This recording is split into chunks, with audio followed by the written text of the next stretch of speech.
If we could start the recording.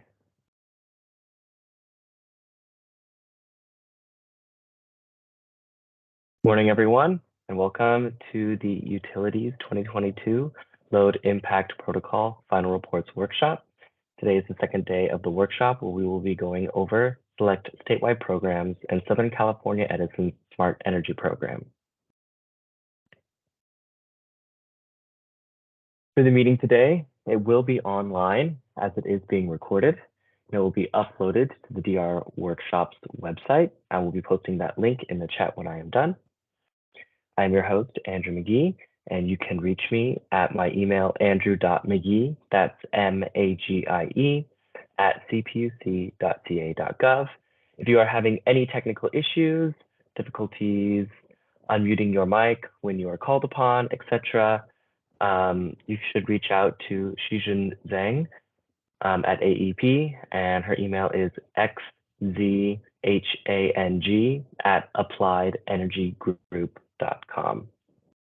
Take a quick moment to do a safety check and note your surroundings and your emergency exits. It is also important, since we are still oftentimes working from home, to do an ergonomic check. Make sure that your computer screen is up in front of your face and that your body is in a comfortable upright position. If you are having an emergency, please leave the workshop and immediately call 911, or if you are unable to do so, you can use the chat function and we will call 911 for you.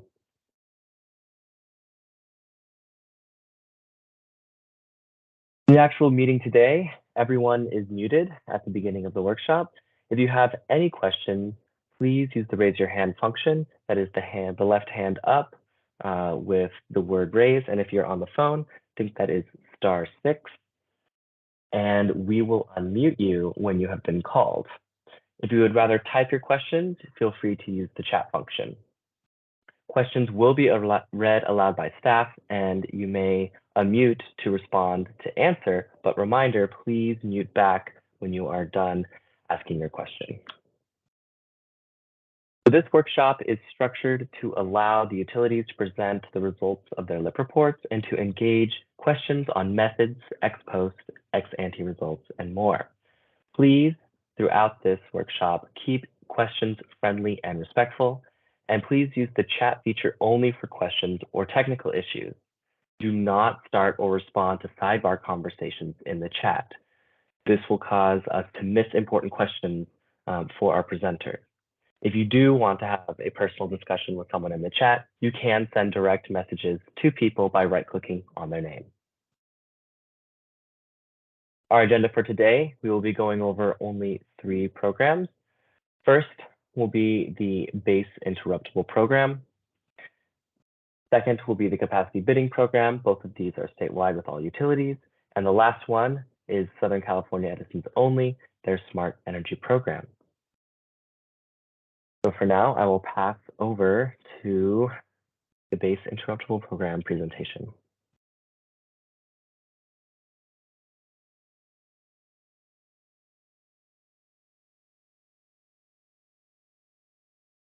Hi, everyone. Can you guys see my screen?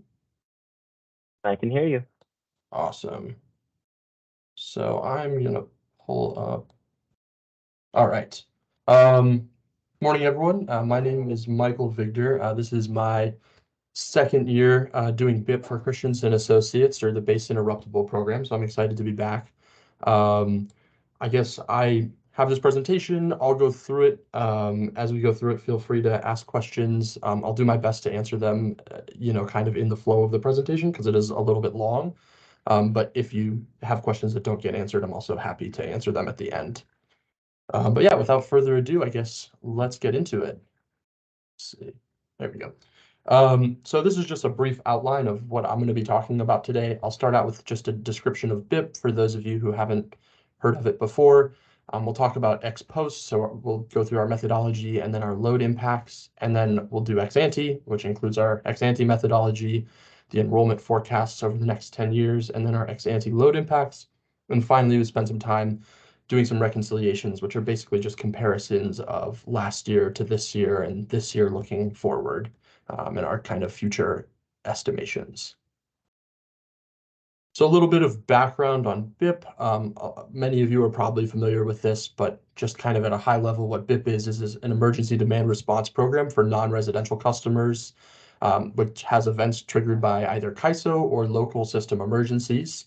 The customers on BIP receive a monthly capacity credit in exchange for a commitment to reduce energy consumption to their firm service level, which we refer to as the FSL. I'll be using this term a lot, where the FSL basically represents the customer's minimal operational requirements. So basically, it's, if you were able to get as close to shutting down as possible, what would that number look like? And then you get paid per month based on the difference between that firm service level or your minimal operational requirements and kind of an estimation of your baseline load. Customers are notified either 15, 20, or 30 minutes before the event, and that just depends on what utility they are signed up with or what program type they're enrolled in. So they have a little bit of notice to get down to their FSL. And then if they fail to reduce their load to the FSL, it can result in either excess energy charges, an increase in the FSL, which would then lead to a reduction in their capacity credits that they get every month, retest events, or de-enrollment from the program.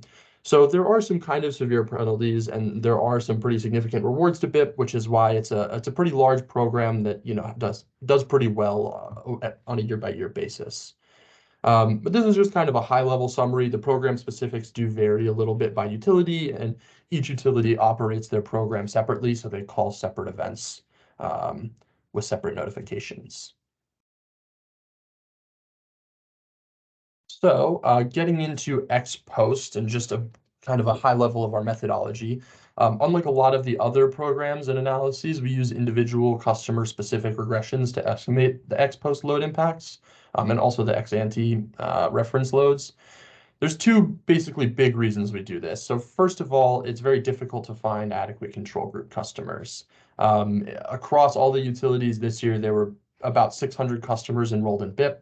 So when you have a pretty small sample size, it can be difficult to find, appropriate matches. And then on top of that, there's this added level of complexity, which is that most BIP customers tend to be very large customers who have pretty volatile loads. And that's because they're in all of these different industries. We have commercial and industrial customers, schools, agricultural customers, industrial customers, et cetera. So their load patterns vary pretty significantly. And so even if we were to maybe find an average match for a customer, there's no guarantee that on any specific day that their loads would resemble each other, which makes matching I don't want to say useless, but not a good strategy. So what we do is we do individual customer specific regressions to get their ex post load impacts. The way we do this is we do a specification search for each customer to determine first if each customer has a weather sensitive load. So we look at, how does the customer's usage patterns change with weather patterns? And then once we define a customer as either weather sensitive or non-weather sensitive, we find the best fitting weather and shape variables by groups, which is defined by weather sensitivity and industry group. So people touched on this yesterday. I think there are 8 industry groups, and then you can either be a 1 or a 0 for weather sensitivity. So we have 16 groups in total, and we find the best fitting variables and models for each of those groups, where we do a bunch of tests to figure out which model works the best. And then we use that model to get the ex post load impacts. Just some notes about this methodology. First is that BIP load impacts tend not to change significantly with temperatures because the biggest responders don't have weather sensitive loads. We'll see this numerically a little bit later in the presentation, but BIP is a very top heavy program. The biggest responders in BIP make up the majority of the load impacts. And those customers who are very large tend not to be very sensitive to shifts in weather. So we don't see big swings if we have maybe a hotter versus a colder day.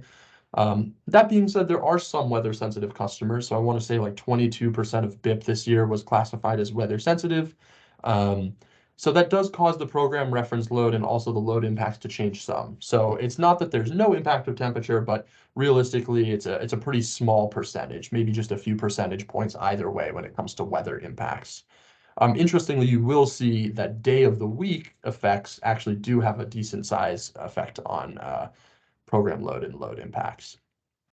We also use separate weekday versus weekend regression specifications when it's applicable. This is not applicable every year. I think there's only been a couple years that we've had events called on weekends.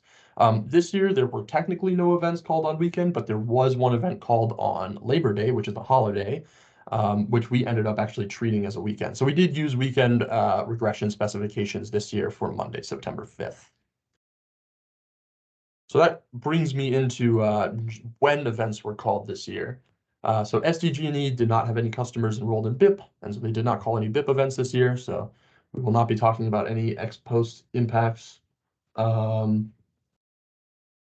I see a question in the chat. What about load impact dependency on time of day? Most BIP events are called kind of in the same time range. So we don't see a lot of variation within the general time frame that BIP events are called, which is typically in the kind of standard RA window of 4 to 9. So within that window, we don't see massively different impacts between like 5 p.m. to 9 p.m. So we don't see a lot of that, but it would probably change a decent amount if we were to see like morning events, which we have not had for a while. Hopefully that answers the question. So you can see here, SCE and PG&E each called 3 events this year. They each called events on Monday, September 6th, or September 5th, Tuesday the 6th, and Wednesday the 7th. You'll note for BIP, events are not called over the 4 to 9 standard RA window. Times vary, they can call them whenever they want, and oftentimes they're not a full 4 or 5 hours. All of these events occurred during a big heat wave in California from September 1st to the 9th.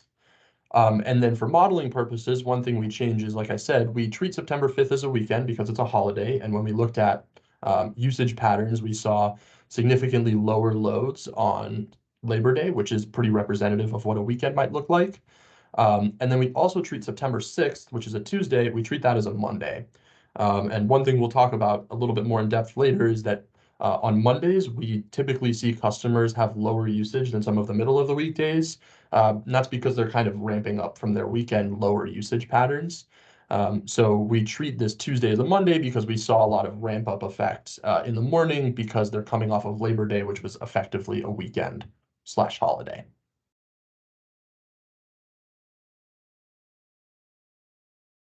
This is just a summary that we've always provided in the past. So it basically just breaks down how many hours and dispatches were actually used versus how many can theoretically be called. You'll notice that the hours of actual use typically pales in comparison to the total hours of availability, both on a per month basis, on a per year basis, and then also total hours on a per day basis. The most events that's ever been called for BIP is I think like we had 7 a couple years ago, and there was only 1 last year. So there is some variability in the number of dispatches, but typically there's a lot more availability than actual use.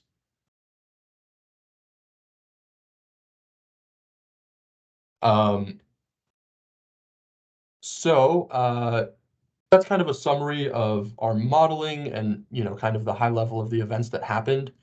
I'm now going to get into some of the specific results that we saw in ex post. So these 2 tables just show the high level of the load impacts that we saw on each of the event days. The important probably statistics to look at or take away from these tables are going to be the total estimated load impact, and then the last column, which is estimated load impact / load impacted FSL, which is what we refer to as FSL achievement rate or FSL achievement percentage, which is a statistic that basically measures how close customers got from their reference load to their FSL, where 100% would be getting all the way from their observed reference load down to their FSL. And these statistics are presented at an aggregate program level. The things I would draw your attention to the most is you can see that the September 5th events are significantly lower in terms of the total load impact than the other 2 days. That's because, again, they're on a holiday, so customers typically have lower usage on holidays. They'd have lower reference loads, and so when you call an event, there's just less overall value to be received from the program because customers are starting out at a lower baseline. But they do have higher FSL achievement percentages because, again, when you start out really low, it's easier to drop down to your FSL. And some customers even start out on weekends below their actual FSL level. So typically on weekends, and this is something we've seen in the past, you'll see lower aggregate load impacts, but higher FSL achievement percentages. You do see pretty high FSL achievement rates on the other 2 days as well, though. Both utilities performed better in terms of FSL achievement percentage than last year, and both were pretty close to 100%. Um, you'll also notice that the Tuesday events, September 6th, were slightly lower in terms of their load impact than the Wednesday events. And this is again because, like I referenced briefly, we typically see Mondays have lower reference loads because, again, we see customers kind of ramping up from that lower weekend usage. Whereas middle of the weekdays, when customers are kind of using the most energy that we typically see, you see higher total load impacts because they have farther to drop to their reference or to their FSLs from their kind of higher reference loads. So now I'm going to talk a little bit about the typical event days from PG&E and SCE.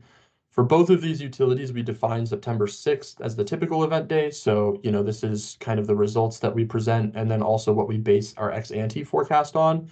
And the reason we do that is actually, I'll go up for a second. Um, if you notice, these are the two longest events. So first of all, we don't treat weekend events as typical event days typically because they're a little bit less usual and they're not as informative for our ex ante forecast. But also you'll notice that the Wednesday events were much shorter. So more full event hours is usually what we want when we are picking a typical event day because it gives us like a better understanding of how customers respond over a longer window, and that can be a little bit more informative for ex ante. Um, so just to kind of orient you with this figure a little bit, because I'll present a few more of these. The blue line at the top is going to be the reference load that we estimate for these customers. The orange dash line is going to be the observed load for these customers on these days, so what they actually used. The green line with the diamonds is the load impacts, and then the yellow line is the FSL. Um, all of the statistics are presented on the right. Those are averaged over full event hours, so we don't include partial event hours in our summary statistics because that typically just drags down the overall load impacts, right? Because if you have a partial event hour and customers are responding less in that partial hour, it'll make the program look worse overall. So we average over the full event hours. In this case, on September 6th for PG&E, the full event hours are 6 to 7 p.m. and 7 to 8 p.m., with 8 to 8:38 being a partial event hour. There were 258 customers enrolled. All 258 were called.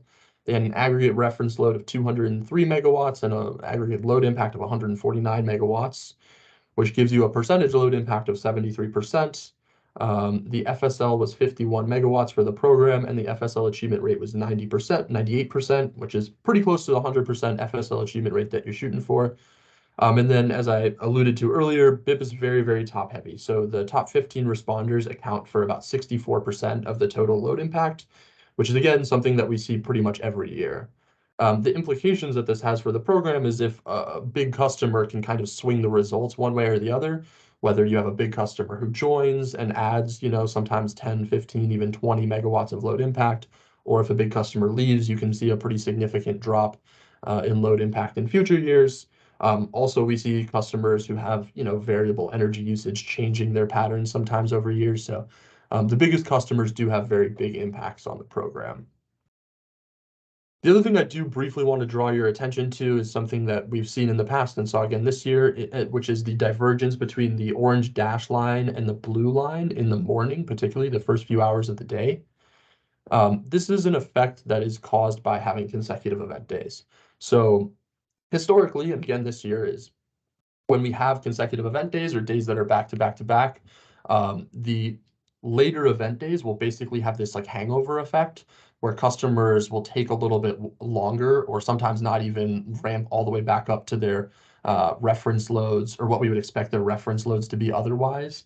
And so we do have to adjust our modeling a little bit. So one of the things we do is we'll take out a morning load variable from our models on consecutive event days because we don't want to capture that kind of hangover effect and count that against a customer's reference load, right? Because we want their reference load to basically be, on a Tuesday, what would this customer's usage look like? Because that's more informative than, what would their usage look like on a consecutive event day. So this is just something that's, a little bit interesting. And again, we see this year, we've seen this in the past, and, we've built it into our models so that our models, are able to accurately deal with those effects of those consecutive event days. But it is something that happened again this year.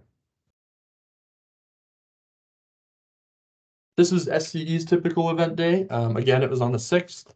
The event was from 5 to 8:43 p.m., so there are 3 full event hours this time that everything gets averaged over. They have 343 customers enrolled in the program, and again, all 343 customers were called. There was a reference load of 590 megawatts and a load impact of 463 megawatts, so it is a little bit bigger program than PG&E's.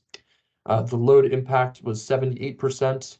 There was an FSL of 122 megawatts, and then an overall FSL achievement rate of 99%.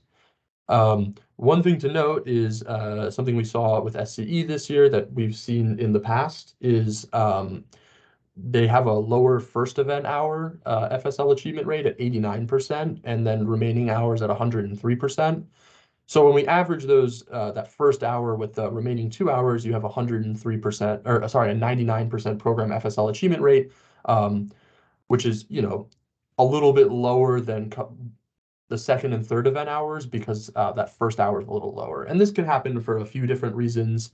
One of the reasons is depending on how the notifications are structured. If you get your notification at the beginning of the hour and you have 15 to 30 minutes to respond, sometimes it takes you a little bit of time to get down to that FSL, which can cause the first hour to be a little bit lower. This is something that we've seen in the past and continue to see. Again, the top 15 responders account for 54% of the total load impact. So, again, very top-heavy program. And again, you also see this kind of divergence between the orange line and the blue line in the morning. You also see it continuing throughout the day, and I'll talk about that in a second on the next slide. But I do see a couple questions. How do you select the typical event day? So typically we will look for a middle of the weekday that we think is representative and has the most event hours.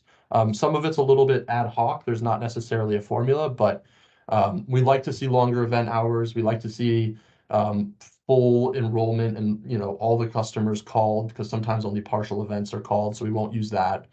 If it's a weekend, we typically won't use that. If we see something very unusual, like for example, last year we had late notifications during an event. So if something like that was to happen, we would probably not use that. So typically we try and use, generally we'll try and use the latest event.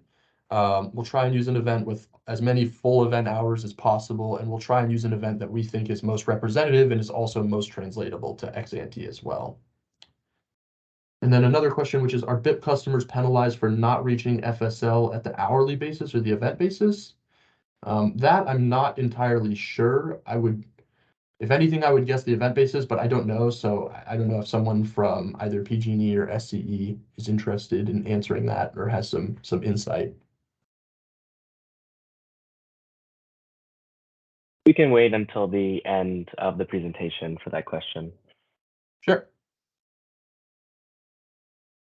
So yeah, moving forward, that was SCE's September 6th typical event day. One thing that we did see this year, which was unique to SCE, is SCE asked a handful of customers to provide voluntary load reductions. So this is something that we were notified of, and we were asked to incorporate this kind of into our models because SCE went to a handful of customers and said, hey, this heat wave is coming. Can you provide some load impacts just to help us out? We won't count this against basically your demand response participation.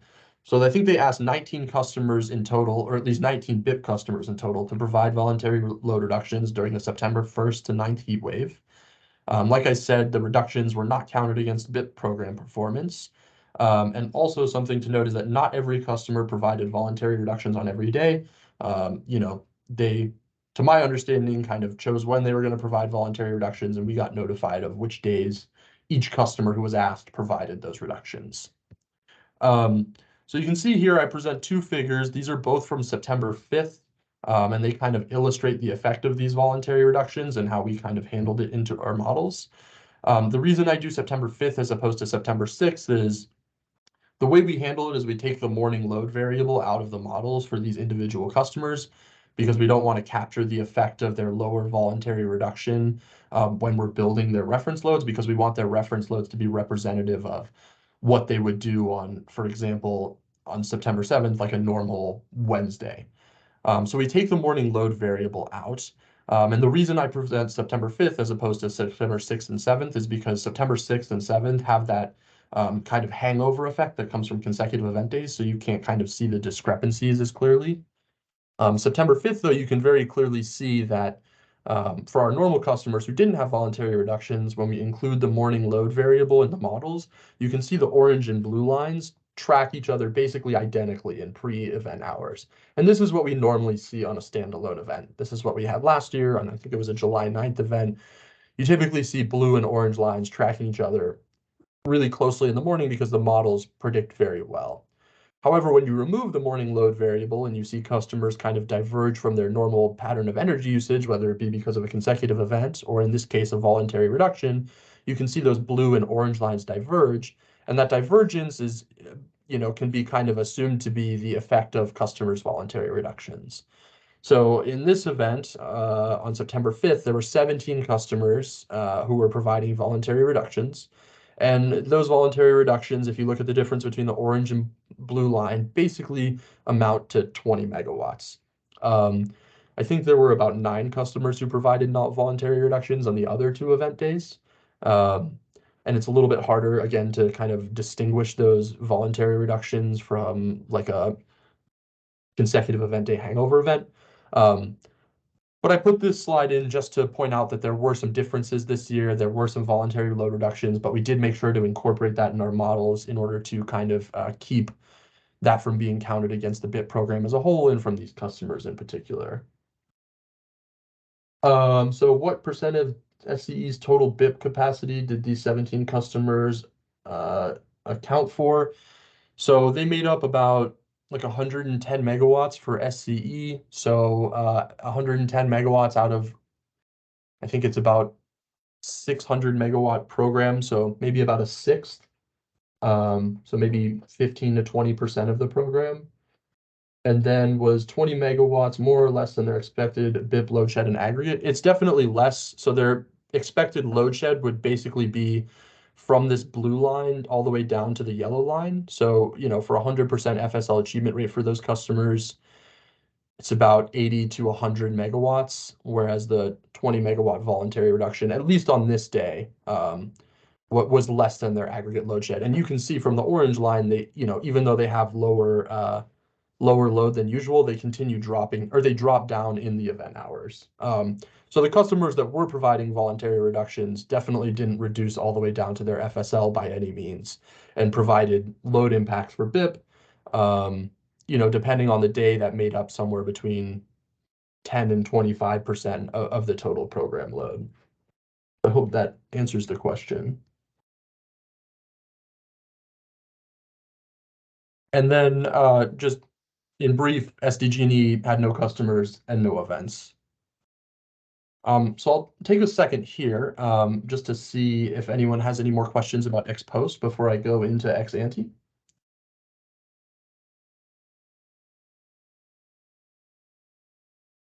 All right, so I'm not seeing any, so I'll go into ex ante, but again, if there are more questions about ex post, feel free to ask them at the end. So we'll start out with our methodology. So the first thing we do is, were these 19 customers providing voluntary load not called during the normal 9.5 event? No, they were called, which is why you see them providing, you see them providing these reductions here. That's still a pretty significant BIP event. So for the ex-ante methodology, the first thing we do is we remove the customers who have left BIP. We don't anticipate them being particularly informative for future years because they've left, so it doesn't make sense to build our ex-ante forecast on them. And then we simulate reference loads for the future, again, using customer-specific regressions. We go through the same kind of model validation approach. So we obtain the effect of weather and time period indicators on usage. We have a set of ex-ante day types and weather conditions. So we get, days broken down by month. And then we also have 4 different weather scenarios. The 4 are utility-specific 1 and 2, utility-specific 1 and 10, and then CAISO-specific 1 and 2 and 10. The biggest responders don't tend to have weather-sensitive loads. Again, that's kind of just how BIP is. It's not very responsive to weather. And then once we've simulated these reference loads, we basically simulate their ex-ante load impacts, which are based on their most recent full or test slash M&E event day for which a customer's reference load was above their FSL by customer. One caveat is it's not always going to be the most recent fuller test event day. We do it basically on the day that we think is the most representative. So in the past, it's been on kind of the most recent full one, but this year we did it on the typical event day, which is September 6th.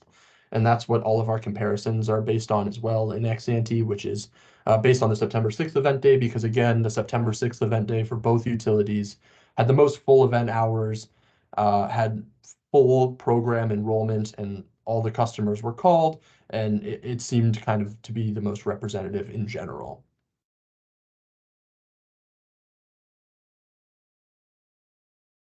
So we set each customer's ex-ante load impact to its ex-post FSL achievement rate.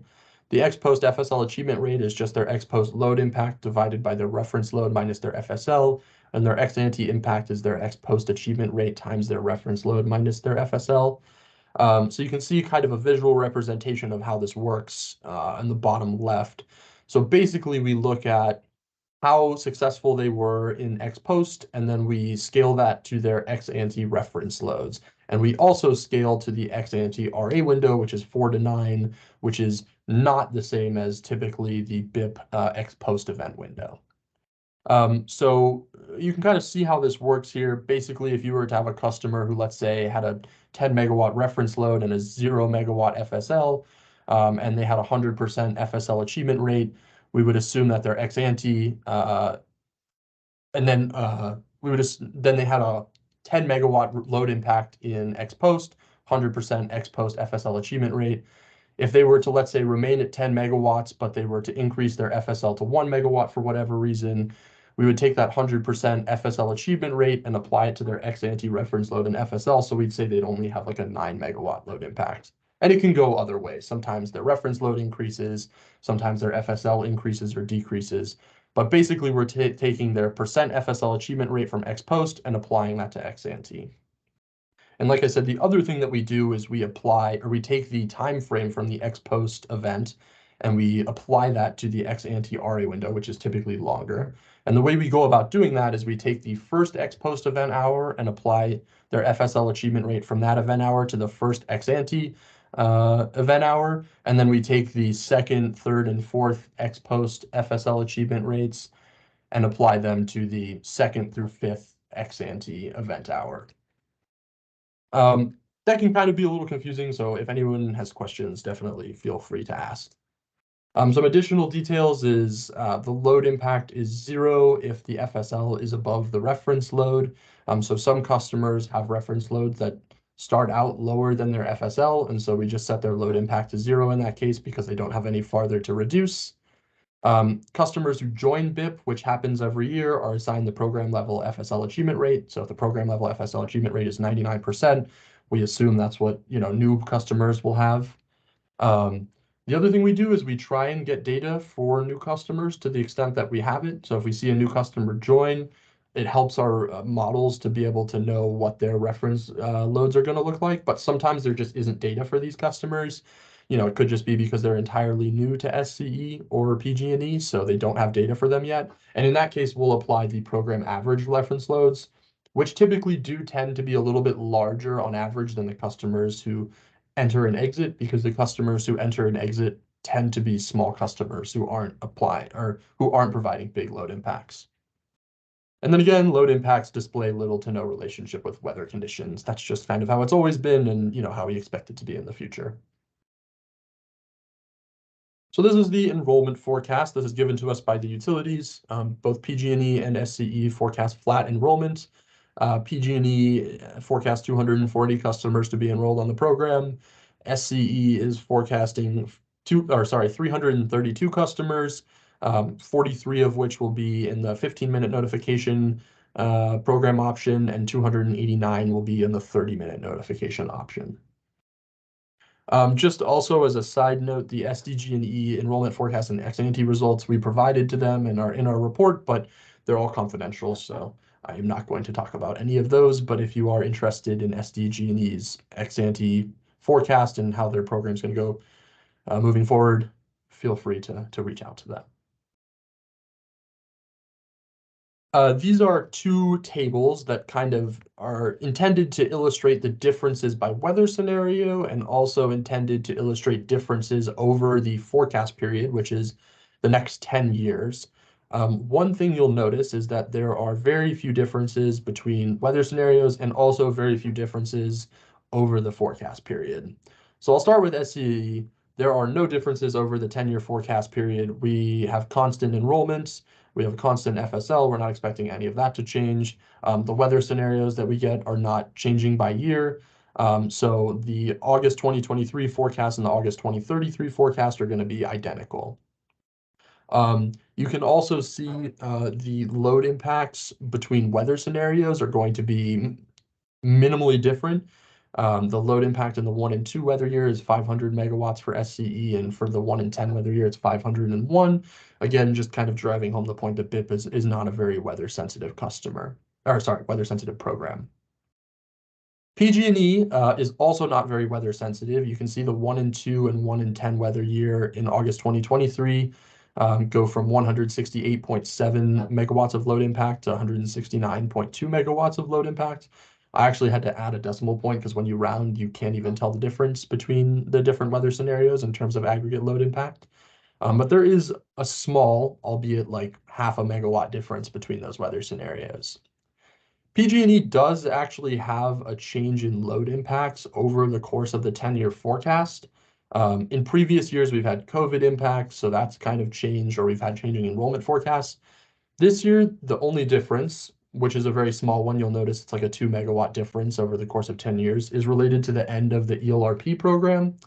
I'll just give like a high level description of what's happening.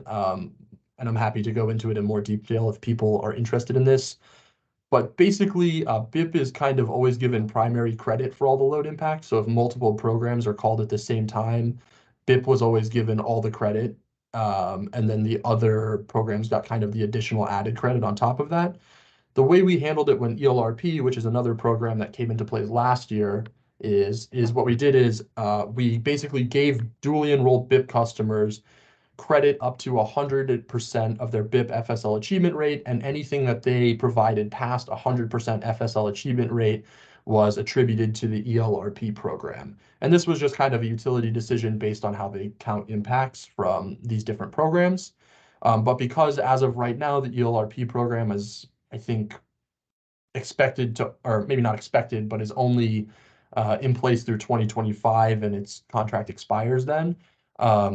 After the end of 2025, those additional impacts over the 100% achievement rate are given back to BIP, which basically ends up being 2 megawatts. So it's not a pretty significant contribution because not all customers go over 100%, and there's only some customers that are enrolled in ELRP. I think like maybe 15 to 20% of BIP is enrolled or duly enrolled in ELRP. So it's not a significant portion of the program, and the kind of extra credit benefits, as I call them, don't make up a substantial portion of the program. But over 10 years, once ELRP ends, we do give those credits back to BIP.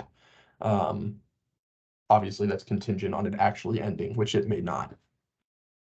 So those are the only differences over the forecast. It's pretty consistent over 10 years. This is just a graphical representation of what I talked about on the last slide. You can see for SCE, you can hardly tell the difference at all between any of the weather scenarios, and there's only basically one forecast over a 10-year period because, again, we're not expecting anything to change over the next 10 years. For PG&E, there is a separation between the 2023 and 2025 period because ELRP is going to go away, but you can see from the magnitudes here, it's a pretty insubstantive difference. And again, the weather scenarios also don't provide substantive differences when you're trying to compare them. So that's our ex ante forecast. I'll again pause for some questions before I start doing reconciliations.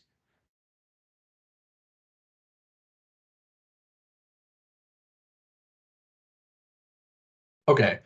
So what reconciliations are basically just us comparing things across years or within years. So we look at, how does our ex post compare to our ex ante? How did last year's events compare to this year's? How do our forecasts compare?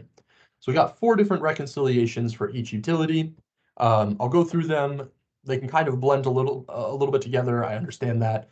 So again, feel free to stop me if you have any questions, or I'm happy to answer questions about them at the end. So I'll start out with PG&E, as always. Um, the first comparison is going to be our current ex post. So what happened in the 2022 program year versus what do we expect to happen in the 2023 August typical event day. This is just a metric that we use for comparison. We use a utility specific 1 and 2 peak day as well for comparison. And then for all of our ex post, we'll use the typical event day, which for this year was September 6th.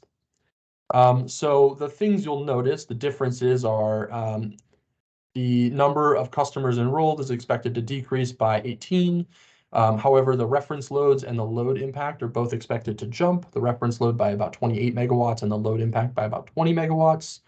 You see a slightly higher FSL and a slightly lower FSL achievement percentage. So normally when you see customers leave the program, even though customers who do leave tend to be smaller on average than those that are sticking around, you would still expect to see overall a kind of a decrease in reference load. Um, However, there's a couple factors that contribute to the higher reference load. The first one is the fact that for the first time in a few years, we're seeing some big customers join BIP in 2023.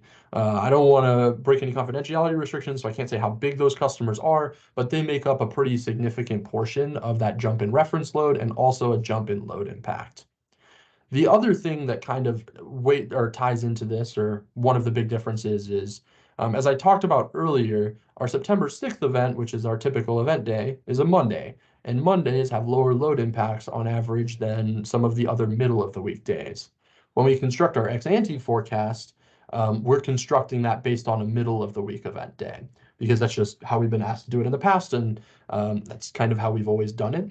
So if you remember, kind of from earlier on in the presentation, the load impact on the September 7th event, which didn't have any full event hours, so we didn't use it as a typical event day, was 163 megawatts, and the reference load was 220 megawatts.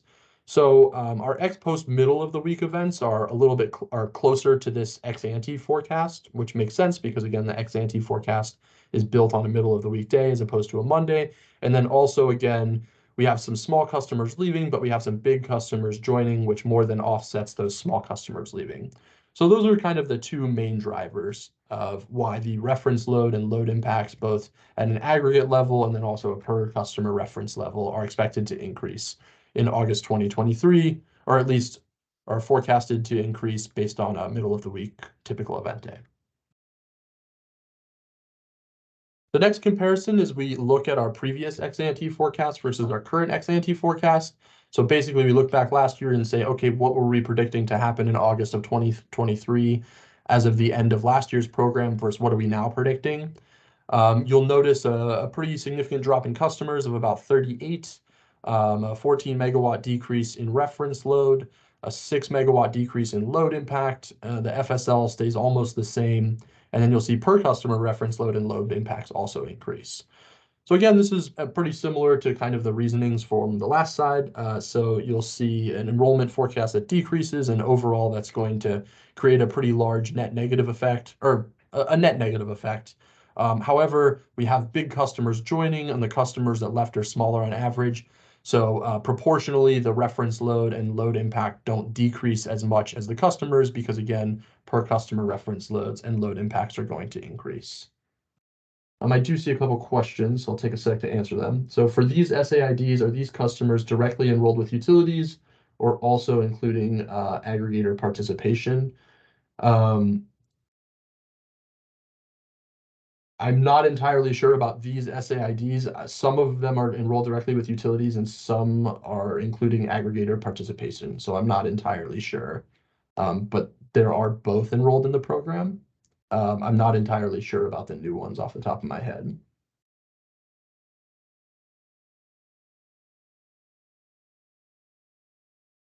So the next reconciliation we do is we look at last year's ex post event. So last year it was Friday, July 9th, and we compare it to this year's ex post typical event day. So again, you'll see a decrease in the number of customers enrolled in the program, which leads to a pretty significant decrease in reference load, but only a small decrease in load impact. And then the per customer reference loads decreased very slightly, and the per customer load impacts also, or actually inversely, increased slightly. So again, the number of customers decreasing leads to a pretty significant decrease in the reference load. You'll see that the load impact from last year to this year doesn't decrease by all that much. And the reason is because we saw a lot better performance this year than last year. So first, for PG&E's event last year, there was a late notification, which caused a lot of the customers to respond kind of late. But even if you account for that late notification and you kind of factor that into your calculations, you find that the FSL achievement rate increased by about 5 to 6% for customers that remained on the program. So the load impacts for customers who remained actually increased a little bit, even though per customer reference load decreased slightly, in large part because, again, you have this kind of hangover Monday after Labor Day effect.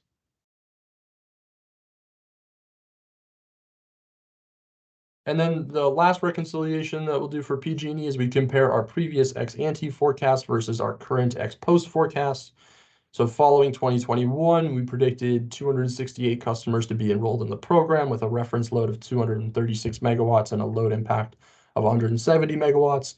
You can see obviously the reference load and the load impacts both on an aggregate and per customer basis were a little bit lower than that.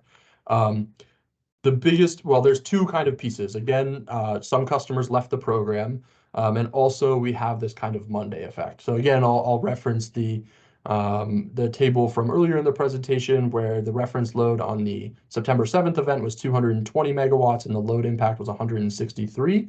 And so if we were to basically use those numbers instead, or look at those numbers as kind of a reference point, because again, we're comparing middle of the week events. Basically the only difference would be a result of the fact that some customers just left the program after last year. So when you compare middle of the week events, you see the predictions be pretty close to on the dot, barring enrollment changes. But when you compare across different days or when you compare events on different days of the week, you actually do see an event that can, be pretty significant, sometimes 5 to 10% of the total program load impacts. So that's PG&E. Oops. I don't see any questions, so I'll start on SEE's reconciliations. So starting out with ex post versus ex ante, you have the September 6th event, which had about 10 more customers than our ex ante forecast. The reference load was 590 megawatts, and the load impact was 463 megawatts, which is slightly smaller than the 611 megawatt reference load in ex ante and the 500 megawatt load impact. You see a higher FSL achievement percentage in the ex ante forecast. This is for a few reasons. First of all, there's some compositional changes. You see customers leaving and entering the program. Slightly more customers are leaving than are expected to enter, and the customers who remain on the program are larger on average than those who left. So you'll see some kind of scaling in reference load. Again, you also have this Monday effect where, again, if you were to take a middle of the week event, like SCE September 7th event, we had a reference load of 600 megawatts and a load impact of about 490 megawatts, which is much closer to the August typical event day. So again, when you're comparing a Monday to kind of a middle of the week event, you're going to see some discrepancy there. The other thing that you see for SCE in particular is the longer ex ante RA window leads to higher average load impacts. And that's in part because in ex post, we're averaging the lower first event hour, which had an 89% FSL achievement rate, with the only two event hours after that at 103% FSL achievement rate. Whereas in ex ante, you're averaging that first lower hour with 4 hours of higher load impacts.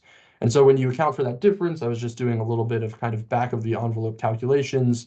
And if you change the August 2023 event day to only be a 3-hour window as opposed to a 5-hour RA window, you would have a load impact that's closer to 480 megawatts. So, the kind of two big differences are going to be the Monday effect, which makes up about 15 to 20 megawatts of difference. And then you also have a longer RA window, which is, again, going to make up about 15 to 20 megawatts of difference between the ex post and the ex ante forecast. Oops. So now comparing our previous ex ante versus our current ex ante forecast, these are actually very similar across the board. The only difference is basically going to be there are about 10 less customers and 10 less aggregate megawatts of reference load and load impact, but per customer reference load and load impacts are going to be basically identical with only a slightly higher FSL. So basically the aggregate differences can be almost entirely chalked up to the fact that there's just going to be lower or a lower total number of customers enrolled on the program. And that's where the big difference comes from, at least when comparing our previous to our current ex ante forecast. Looking at ex post between the last 2 years, you see pretty much the same number of customers. There were about 30 customers who left and 29 customers who joined. Actually, it might be 29 and 28, but there was some program churn. So even though, we have the similar number of customers, they aren't exactly the same. What you do see is a very large jump in reference load impacts, both at an aggregate and per customer level. So the reference load jumps by about 40 megawatts, the load impacts jump by about 45 megawatts. And this is in large part, actually, it's basically entirely due to the fact that customers who were enrolled on the program last year performed much better than they did. Well, actually, some of them performed better, some of them just increased their reference load. So we saw an increase in about 50 megawatts of load impact from customers who remained on the program both years, and an FSL achievement rate increase from 94 to 99%. Some of this has to do with the fact that customers who left were smaller on average and didn't provide a lot of load impacts, but also there were a select few customers at the top who provided the majority of that 50 megawatt impact, which again, I think just kind of really drives home the fact that, a handful of customers changing their usage patterns significantly because some of the customers are so large can significantly change the kind of results on a year-over-year basis. And then finally, we have our comparison of our previous ex ante forecast versus our current ex post. So last year we had a 614 megawatt reference load forecast with a 502 megawatt load impact. Our reference load is like 25 megawatts lower in our current ex post, and our load impact was about 40 megawatts lower, with lower per customer reference loads and load impacts. And again, a big portion of this is pretty much entirely due to customers who the kind of Monday after Labor Day effect. I keep hammering on it, but it is pretty significant when you look at, again, the September 7th event day. You have a 600 megawatt reference load and a 490 megawatt load impact. So the total difference in load impact is about 10 megawatts, and you see that the FSL increased by about 10 megawatts, which is going to drive down that load impact by about the same amount. So yeah, that's BIP. I guess I will open it up to questions now for anyone who has them about anything I've talked about.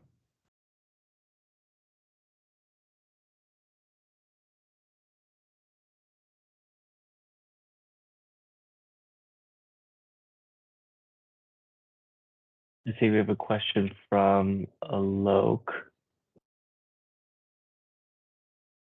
Good morning. I'm with Energy Division. I have a couple of questions. Most of them are really for the program folks, but let me just start with one about the evaluation. So I appreciated all these reconciliations at the end, but there's one reconciliation that's missing, in my opinion. And I'm not sure whether we ever asked for that, and maybe that's something we want to keep in mind for the future. And that is comparing the ex post with what Kaiser was expecting when they dispatched a program in the market. not just for BIP. This would be for any program, IOU or the third parties. Is that something you guys look at, or could the IU MNB folks comment on why we don't make that part of the scope? Yeah, just from our perspective, I don't think it's part of the scope of our work. I don't think we would have any issue doing it, though, if that's something that, you know, is of interest in the future. So could the IU folks comment on, I mean, it seems like it should be interesting. And can somebody tell me why it's not interesting?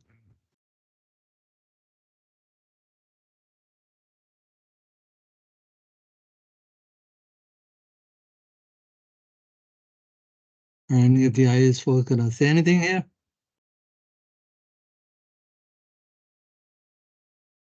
This is Gil with PG&E. I think that's an interesting comparison, but we did not include that because that's from our operational forecast. In the future, I think we can include that in the report.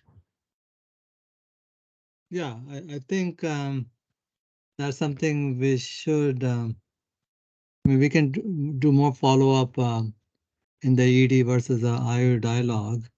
I mean, I think we need some better connection between the operational world and the planning world.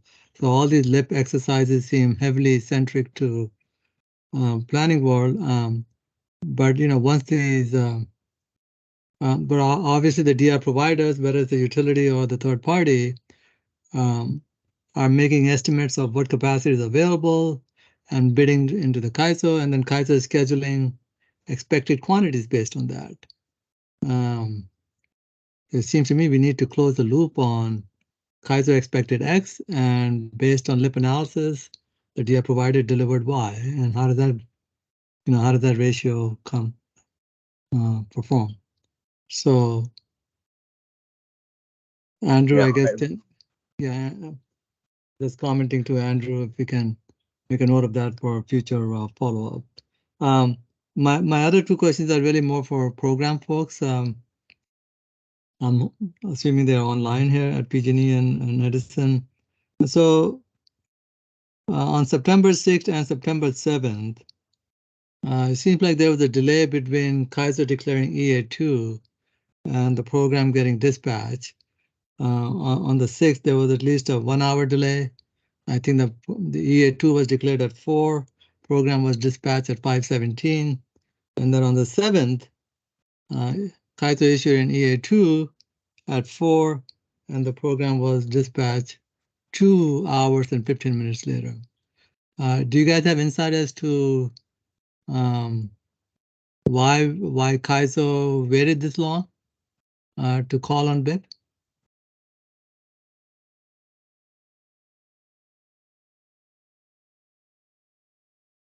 Did somebody from IU raise their hand? Chetna, yes, go ahead, please. Hi, Luke. Hi, everyone. This is Chetna Smith with SCE.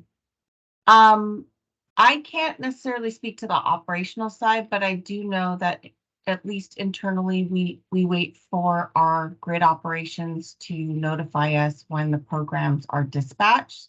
So between the time when CAISO calls the emergency and when we get word to dispatch our programs, we're not necessarily in the discussions as to why they waited until then. It might be an action that we may want to follow up on, like specifically for these event days. Yeah, You know, I mean, in terms of the duration. Right. Yeah, I mean, I realize you wouldn't know that in the moment, but I guess I was hoping there would be some insights after the fact. So it sounds like, Chetna, at least for the moment, you don't have any insights as to what transpired in this interval. Not personally, no, but it's possible. I think we can look and see if there was any other interactions or the reasonings and be able to provide that. Right. Would you also would you happen to know whether these dispatches were triggered by what CAISO calls a market dispatch, or was it an exceptional dispatch? I believe they were exceptional. They were all exceptionals. Okay. Mhm. Yeah. And then I guess my remaining question is, and since you are online, you might as well take a crack at Putting this. me in the hot spot. All right. So I guess Michael was forecasting the 10-year forecast showed no changes. But I recall in the application, you do show some growth. And so why the two different projections? So when it comes to our, from what I understand, but others can correct me if I'm wrong, we take a more conservative approach when we do our load impact evaluations, because at the time that we start with our forecast, we don't necessarily have, we take the approach that given no changes for program implementations, because it's unclear whether the decision, CPUC decision with our applications will actually be approved. So we take a more conservative approach. With our applications, we consider more of the other side of it, where we assume all of it gets approved. And this is what we would think this amount would bring in over the next 5-year cycle. I see. Okay, so I guess the application, you're sort of seeing that as a proposal for what it could be based on certain proposed changes, I guess. So I guess that makes sense. Yeah, it helps us just better with our planning in terms of where we want to go in the 5 years. But with load impacts, just when you were talking earlier about CAISO and their planning, trying to be a little more conservative, because I do believe our ex ante feeds into more of the CAISO side on what we plan to see in the future based on the ex post results that then form the ex ante. But I did take a look to your original question, or your first question, just to make sure that at least there is some planning that goes in based on our ex ante, but the after the fact analysis that you're talking about. I know in RA proceedings we have talked about that. Alan Wong shared, how we could take a look at what we've done in ex post and what that meant when we, reported out to CAISO. But I don't know necessarily how rigorous of a process that is now versus what we've suggested. Sorry, Chandna, could you repeat the last part again? I know in the past we've talked about the ex post results and how that would impact what we've reported out to CAISO for that year's planning perspective when we're going into these summer months. I just don't know how rigorous of a process that exists today versus what we've just shared in terms of thoughts or recommendations in the RA proceeding. I see. Okay. All right. Thank you. That's it for my questions.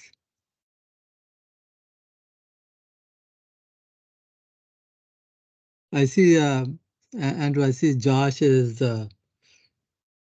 trying to follow up on my initial question about comparing load impact results, the ex post load impact results with CAISO dispatches. So yes, I am referring to what CAISO is scheduled as an award, meaning the expected quantity, versus what load impact evaluation thinks was actually delivered.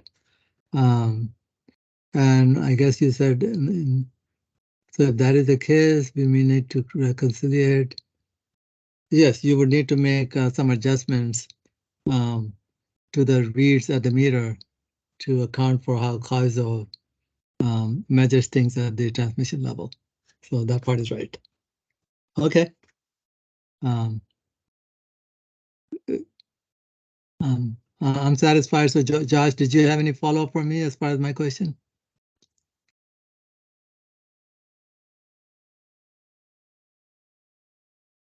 I guess not. So Andrew, back to you. Great, thanks, Alok. do we have any other questions from participants?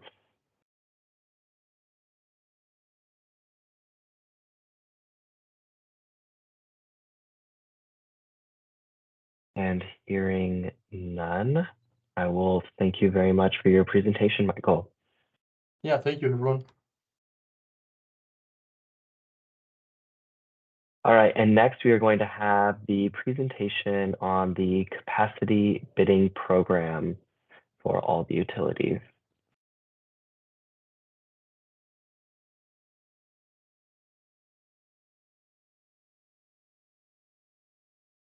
Hi, everyone. All right, and actually Sijin is going to do the screen share, kind of makes it a little easier for me to see the chat. All right, okay, I'm Abby Nguyen. I'm an associate director at AG.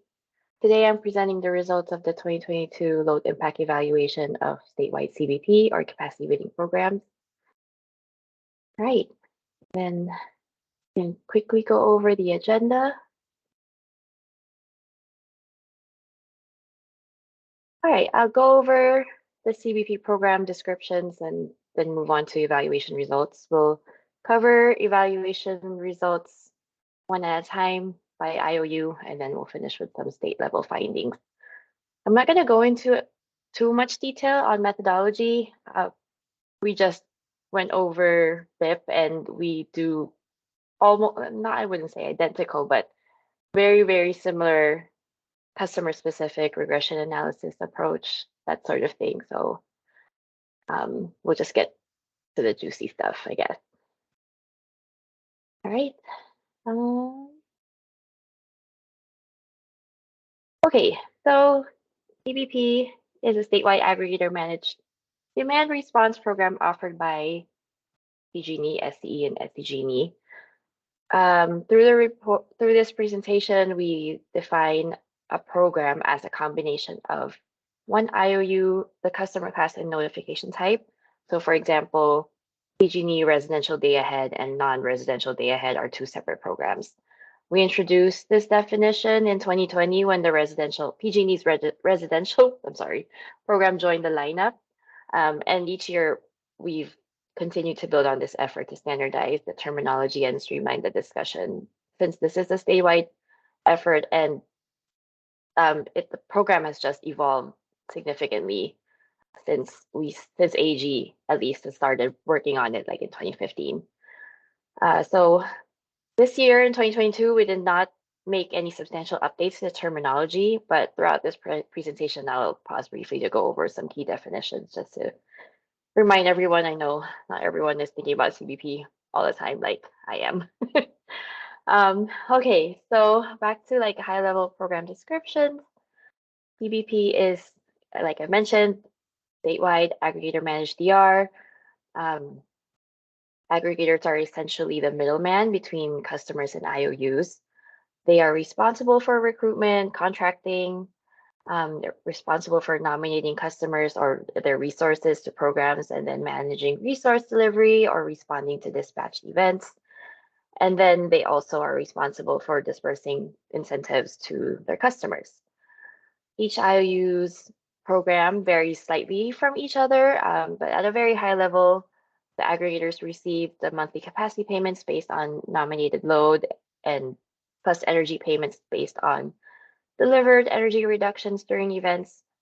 Capacity payments may be adjusted based on performance, and for the most part, or at least for currently all three programs, 3 IOUs, they receive full monthly capacity payments based on their nominations if the IOUs or if there were no market awards or no events dispatched for that month.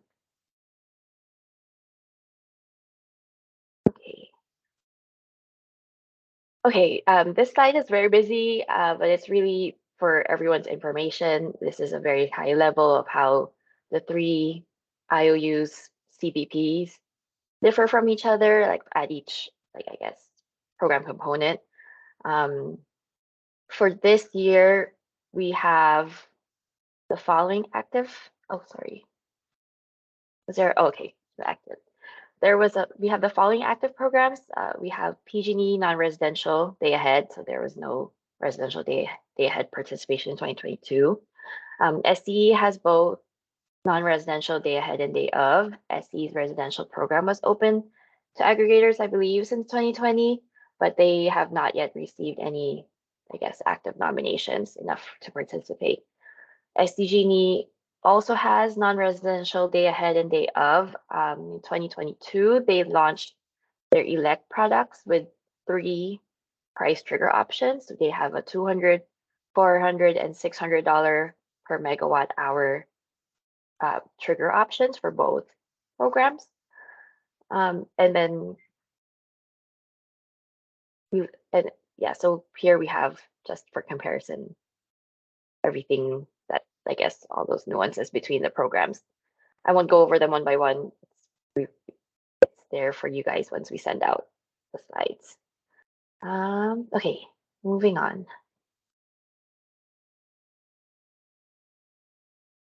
Okay, so I'm going to start with SDG&E. They launched, we usually start with PG&E, but this year I thought SDG&E was a good one to start with. They launched 3 elect products this year, so they have pretty interesting results. I have a key definition slide here. And again, working off of the introduction of SDG&E's elect products, I added another layer to this example, which are the price triggers. So the table below is the attempt to visualize the difference between the nomination versus dispatch terminology. So in this scenario, we have the first column showing 4 aggregators. The second column lists out all of each aggregator's resources nominated in July, like as an example. So you can see here we have resource 1 is under sublap 1, but under the elect $400 option, etc. So the third column is an example of a July dispatch event, like one dispatch event. So this is an event for hour ending 20 or 7-8 p.m. for sublap 1 triggering the elect $400 product, I want to say. So you'll see not everyone in the whole portfolio, or not everyone nominated, is being dispatched to this event. So only those that like meet that criteria for this triggered event. And then we have a second example, that's July event number 2, which is again another layer of CBP where the window is not always at the same time of the day. So this second event dispatches hour ending 20 and 21. So it's a 7 to 9 p.m. event. And this one is a $600 price trigger. So we only have this one resource in sublap 2 that meets that criteria. So key takeaways from the slide: nominations refer to the total available resources or capacity nominations for any given month. And then the dispatched events are called by sublap or by price trigger and can occur at any time during the dispatch window. So not all available capacity is dispatched during every single event.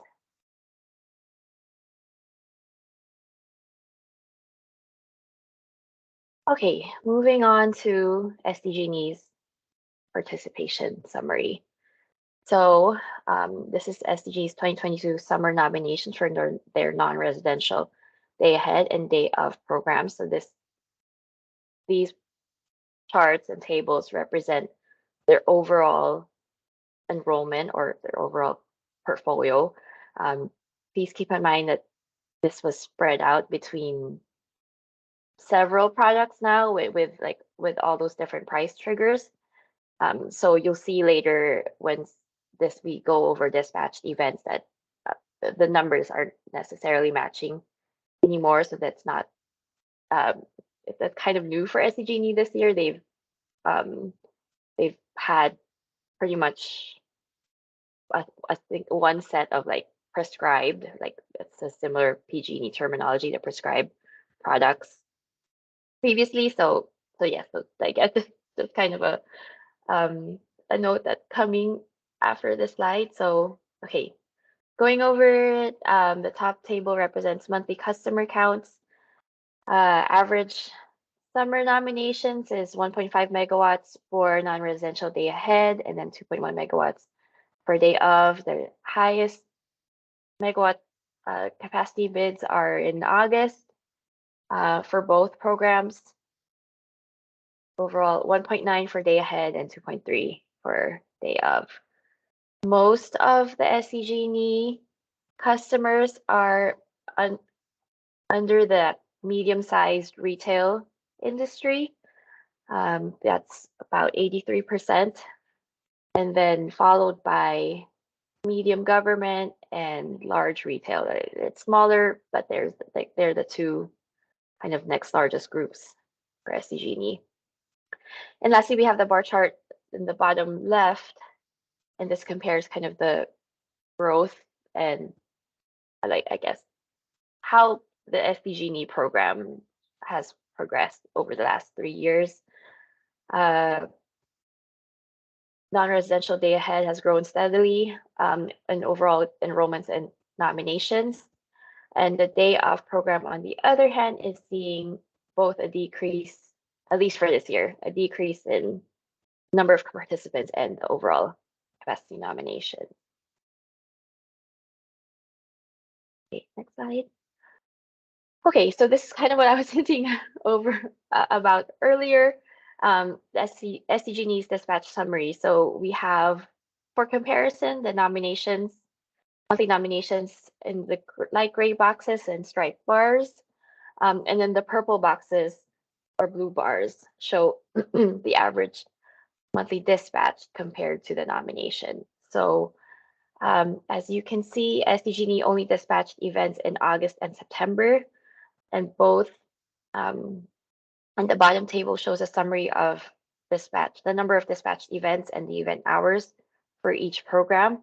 The day ahead participants experienced a total of 3 event days and 12 event hours, and they only got triggered, only the $600 elect customers were triggered for day ahead.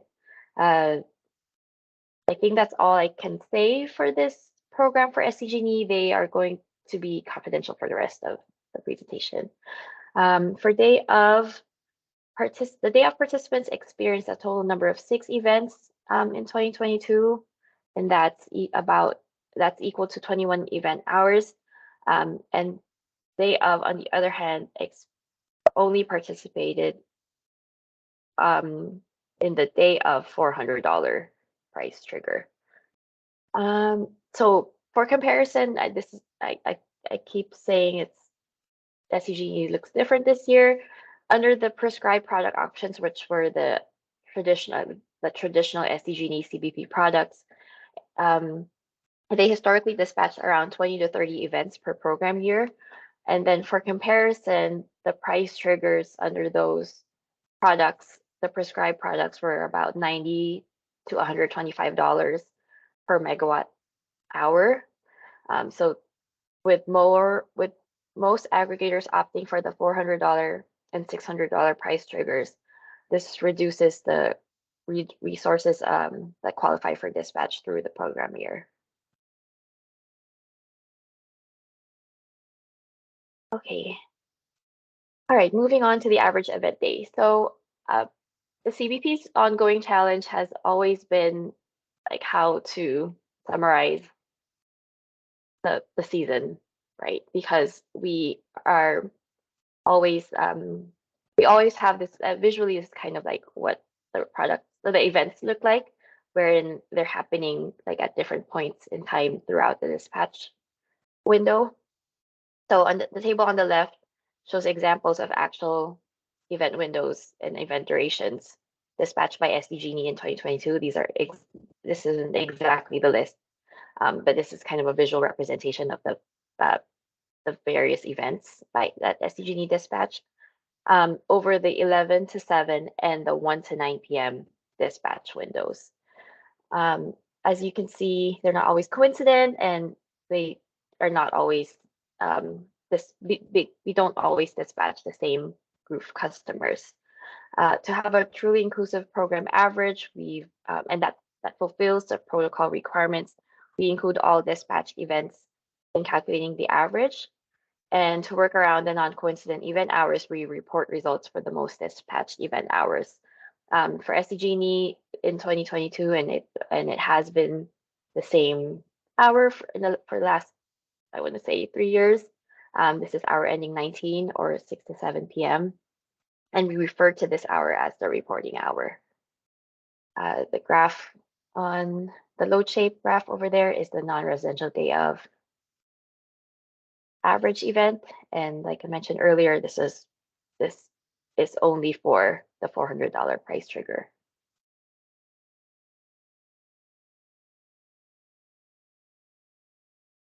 Okay, and now we go into program performance. So referencing the BIP presentation earlier, this is probably similar to that FSL achievement rate. So we have this percent delivered metric. This is in reference to their capacity nominations. I'll talk a little bit more about the adjusted percent delivery when it's appropriate. It's really more appropriate for PG&E and SCE. But overall, day ahead is confidential. I apologize. But non-residential day of saw an improved delivery. In 2022, you can see in 2021, it was about 30% delivery performance. And then in 2022, it's about 65%. The bar chart there is also kind of like a reference. The bars are the nominations or the dispatch capacities. And that 1.4 or the dots are the ex post estimates. Okay. Comparison of the previous ex ante versus current. This has always been difficult for CBP just because the ex ante forecast is done at the system level. And like we've said, dispatch events are not always at the system level. So this is really a tricky comparison to look at. I feel like we can kind of dwell a little bit more on performance, which I covered earlier. Okay, ex ante. Next slide, please. All right, so SDG's ex ante assumptions, for the most part, this is really, we did a little bit of an overhaul for our SDG approach just because of the introduction of the new elect products. So the biggest change here is we updated the nominations. We updated the forecast based on 2022 nominations, and because we heavily relied on that delivery performance. So because of how volatile the performance has been over the last 3 years, we used a blended average of 2020 to 2022 exposed performance, and we use that to kind of calibrate to the nominations to get an estimate of the program performance. We also, like in previous years, we also use an impact degradation rate. So this estimates how how customers would respond to a longer event, like a 4-hour event. 5-hour event to kind of replicate the RA window. Hold on, and then there's a question. Sorry, let me look at that one real quick.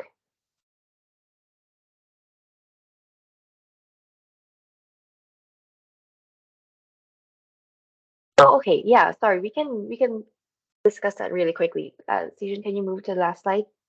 On the per customer reduction. Yes, so we can, thank you for pointing that out. That is a good way to kind of normalize the comparison. So if sorry, I should have had that. The box should be on the per customer impacts. So just talking about day of, because day ahead is confidential, In 2022, we do have higher, or I guess larger responses per customer. So we under the 2021 forecast, we have 16.9 kW per customer versus 2022 exposed, we have 22 kW per customer. So it's a little bit higher, if that answers your question, Andrew.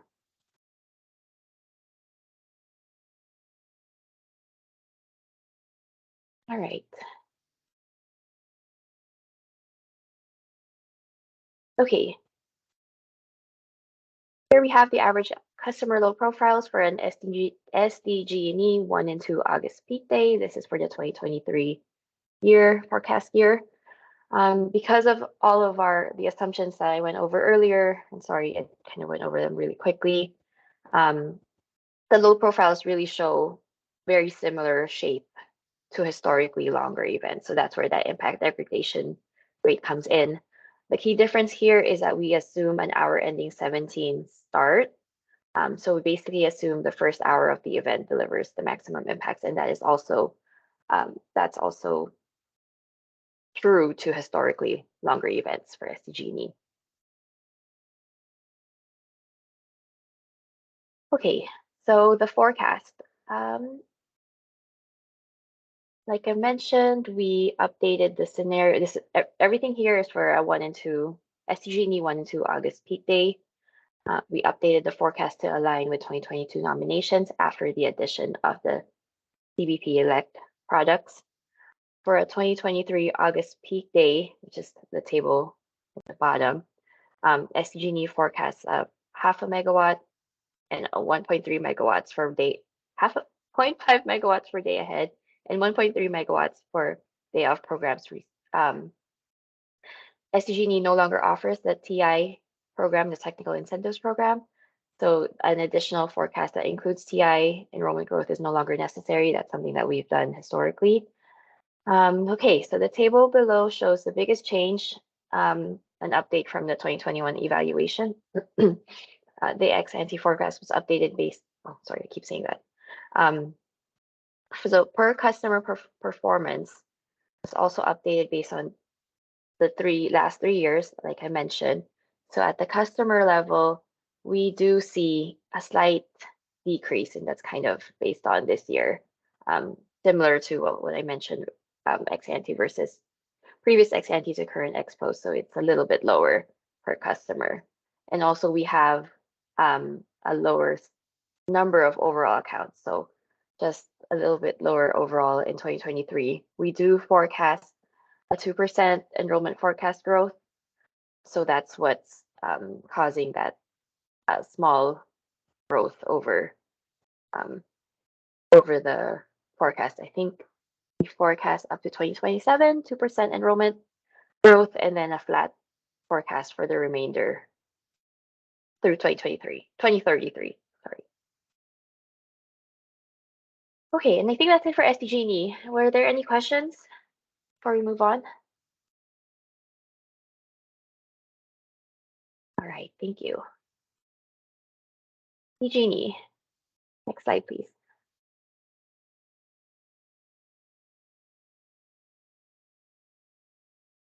Okay, question. Growth for the SDG&E enrollment is a 2% participant enrollment growth through 2027, then flat from 2028 through 2033. Sorry, that's a tongue twister. Okay, moving on to PG&E. Like I mentioned earlier, we did not have active participation in 2022 for residential day ahead. So we do not have ex-post results to share for PG&E residential. The top table presents the monthly customer counts corresponding capacity nominations. Largest number of customers was in September with 813 customers, but the largest capacity nominations was in July with 58.5 megawatts. The overall 2022 season's average was 48.7 megawatts with 698 participants. Pie chart on the right again shows the distribution of non-residential customers by size and industry.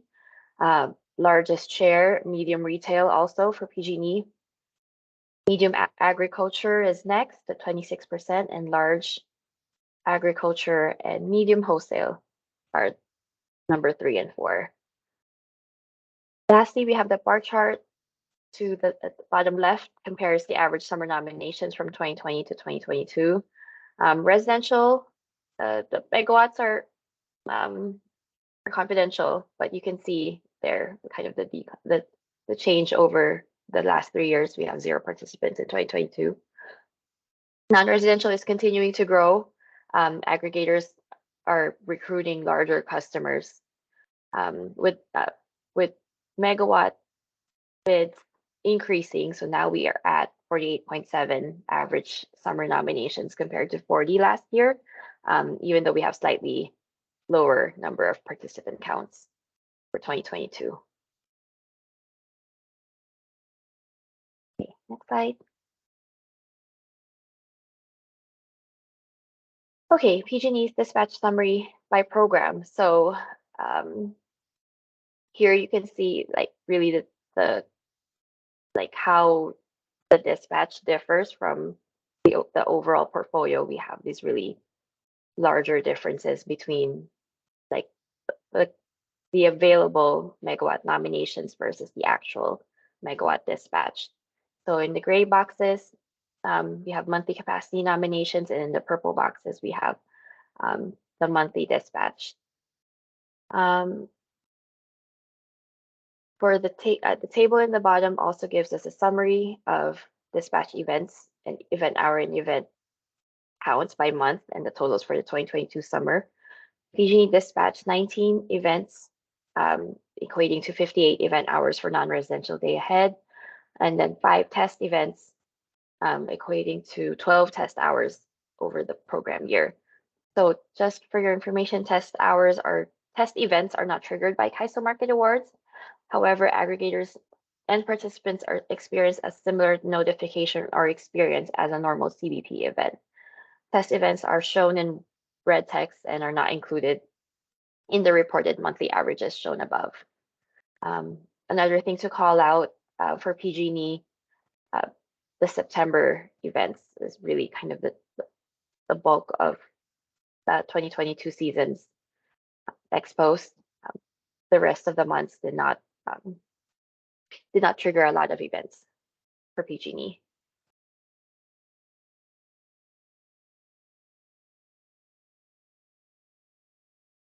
Okay, so an average event day, again, we have this visual representation of events that contribute to the average. So we kind of made this table to also more or less represent PG&E's events that were called in 2022. To the right, we have the average customer load profiles for non-residential day ahead, average event day. As you can see, maximum impact is seen on hour ending 19, and this is because most events included in the average dispatch hour ending 19, therefore showing impact and savings the most over there. The surrounding hours, like hour 18 and 20, show lower impacts, which is, I would say, a watered down average. These hours include a mix of dispatched and non-event hours, similar to what's visually shown in the table. So showing smaller impacts in these hours. If we look at these individual event load shapes, that would not be the case for hour 18 and 20.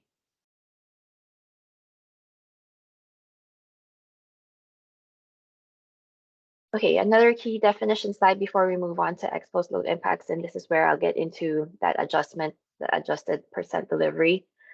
Again, I skipped this for SDG&E because this adjustment wasn't really relevant for SDG&E. So when we talk through load impacts, we will refer to a delivery performance metric, which compares exposed megawatts to dispatched megawatts. This was a metric. In 2021, we added and introduced an adjusted delivery performance metric to account for that watered down effect brought by our average day definition. So in this table, we have an example of 15 events this time with corresponding dispatched megawatts for each event. So we call out the events that dispatch megawatts during hour 19, the reporting hour, And at the bottom, we have two totals. The overall megawatt dispatch, so it's the dispatch for all of these 15 events, and then the hour ending 19, that this only dispatch megawatts. So these are the two totals that we use relative to the metric. So we have the percent delivery metric, which uses the total dispatch megawatts, and we have the adjusted percent delivery metric, which uses the hour 19 only dispatch megawatts.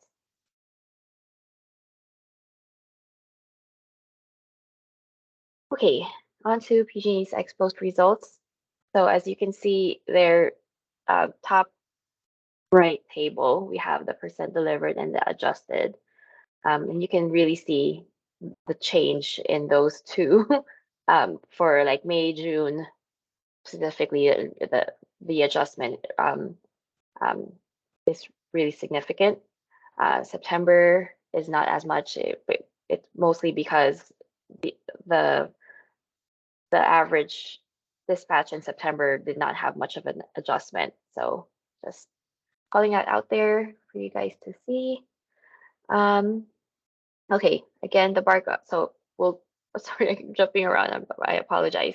But the bar graph is that visual representation of that overall versus the hour ending dispatch capacity. And we have the blue dots to show you relative to the bars, the ex-post megawatts. The table below shows how the program performed in 2022 relative to previous years.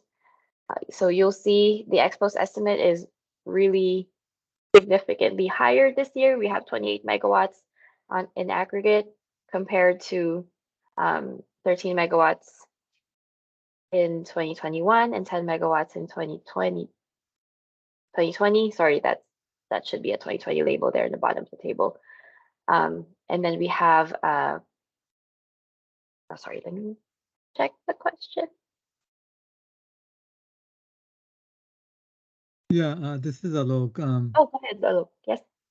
Yeah, could you go over what these columns mean at the bottom here? So you have an ex-post estimate and dispatch megawatts. So what are these two numbers? So, okay, sorry. The dispatch megawatt is basically the average of everyone that contributing to it includes everyone that contributes to the average. So this 31.3 megawatts, which is the average for 2022, this is the average megawatt, including all events. The average over all CBP events. All Okay. CBP events, exactly. And then the next one, which is 31.1, this is the average of all dispatch capacity only for hour ending 19. There's a little bit of a... And what's the 28? 28 is ex-post. That's measured. So 28 megawatts is 89% of 31.3 and 90% of 31.1 megawatts. So, sorry, does that make sense? So 28 is measured, and that's an average across all the events, right? Yes. And the 31.3, I mean, isn't that also a measured number? 31.3 is the bid. Oh, it's the bid number. So this is something, no, you actually mean this is what Kaiser dispatch? Yes. Oh, okay. So in this case, we are looking at Kaiser dispatches, which we didn't do in the BIP case. Okay. All right, let's continue. Okay. And Andrew, did you have another question? Or was that an old question? Oh, okay. Sorry, that's an old question. Yeah. Sorry about that. Okay. Sorry. Sure. So if these are averages across all the events, how would that work? I mean, the different events are all over the map in terms of Yeah, in actually, terms of the resources that were actually called on, right? yes, yes. So it is a little, so this is something that we've actually struggled with over the last few years, just because if, Sejun, if you go up one more slide, it's exactly this. It is all over the map. Um, and I can talk a little bit more about this discussion that we've had internally using the SDE example, because this performance metric can be a little bit overstated in some ways and then understated in other ways. But this is kind of the this approach where we average all events is it's the kind of the give and take approach, because we do need to report an average event day, like a 24-hour load shape. Another approach that we've discussed, and this was brought up by SDE, is to do like an hourly event metric. So we would basically just take all of these purple boxes and do an average for the season. So we are not including non-event hours in the average, but the downside to that is that we wouldn't have a 24-hour load shape. So it's something up for discussion. Like we could have maybe a little bit of both, where we have we just like just I was thinking about this just as the BIP. I was listening to the BIP uh, presentation, wherein they select a typical event day to present as like the performance summary, but then also at the same time report this metric that would be based on only event hours. So that's that's an idea for next year. If that's open for discussion, I think. Okay, thank you. Okay.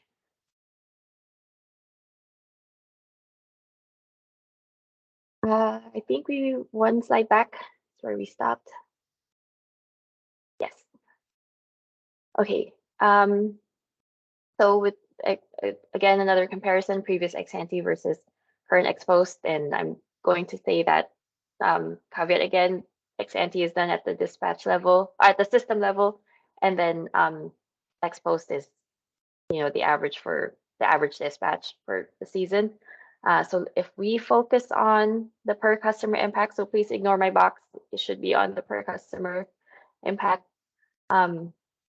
We are looking at a very much larger participating group. We have a 58.9 kW impact per customer versus what we what we had for last year's forecast with 24.6 kW per customer, and also just higher percent impact and relative to the reference. So we have a 39% reference impact relative to the reference load. Okay. Next slide, please. Okay, for PG&E's ex ante forecast assumptions, we did not make any substantial changes to PG&E's assumptions since last year. For the most part, we updated them based on current megawatt nominations. So based on current megawatt nomination outlook, so what they expect for 2023, and then the 2022 performance. So the two key things here that really impact PG&E's forecast is that nomination forecast. So we have that 65 megawatt nominations for August 2023. And then we assumed that 89% delivery performance based on 2022 exposed. Those are the two key things. Another thing for PG&E, we all the way in the bottom is that RA window response. We have a 4-hour max response for PG&E. I know PG&E has several like event duration options, but historically aggregators have been they have a historical preference on the 1 to 4 hour event duration. So we assume 0 response for hour ending 2021, which is the 5th hour.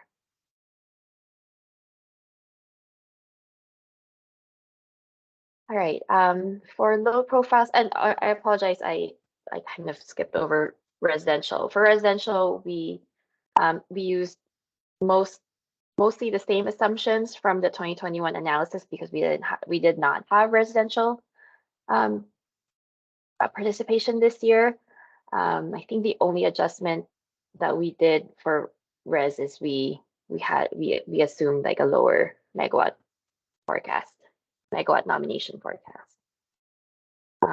But yes, most notable here, like I mentioned, we have the 4-hour event duration, so we have zero impacts on hour ending 21. And like I mentioned earlier, these profiles would look very similar to a historical 4-hour event.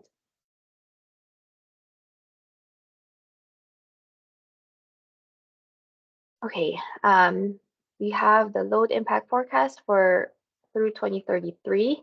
I'm also showing here PG&E's 1 and 2 August peak day scenario. Again, I mentioned for residential, we updated it to assume a lower enrollment and lower overall capacity nominations, and non-residential forecast is updated to reflect that higher per customer load impact. So that's what's driving these changes in the forecast from last year.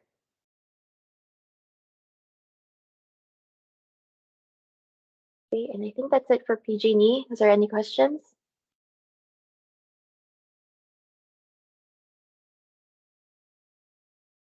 Okay.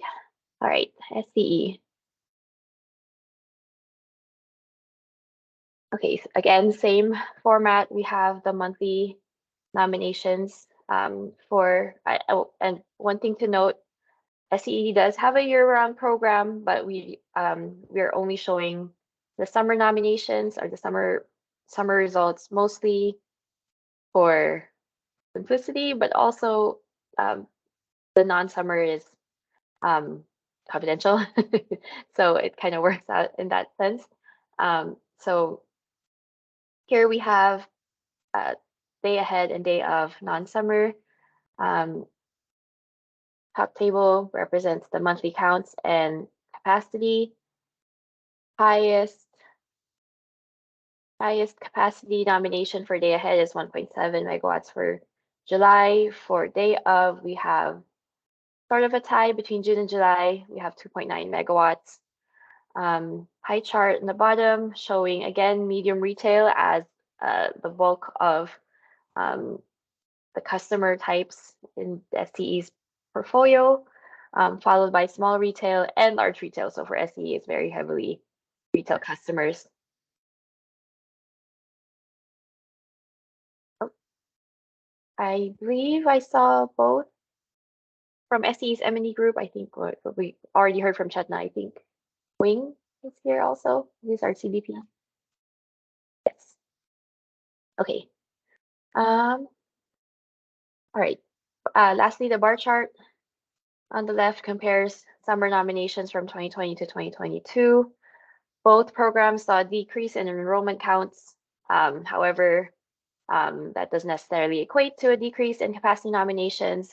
For day of, we saw an increase in capacity nominations from 2 megawatts to 2.7, 2.8. That's what it should be. All right. Moving on to the dispatch summary. So this is a really busy chart. I apologize. We still have the monthly capacity nominations in gray boxes and striped bars.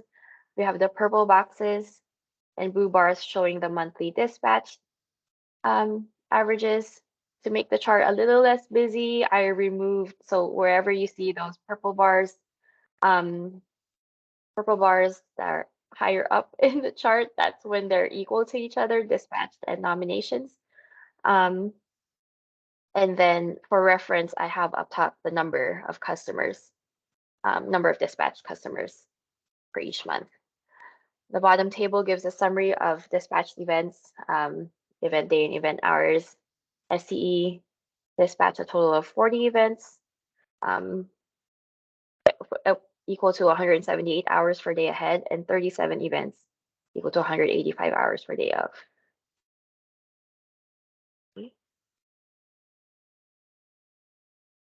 Okay, again, we have this average event day example. And this is kind of where I guess Alok's question is going to come into play very shortly. SCE summer program dispatched a lot. I want to say almost all of them were hour ending 16 to 21. So it was a 6-hour event. The graphs, the load shapes that you see to the right look very much like all of the hour ending 16 to 21 events. And for the most part, so these load shapes are very telling of the majority of SCE's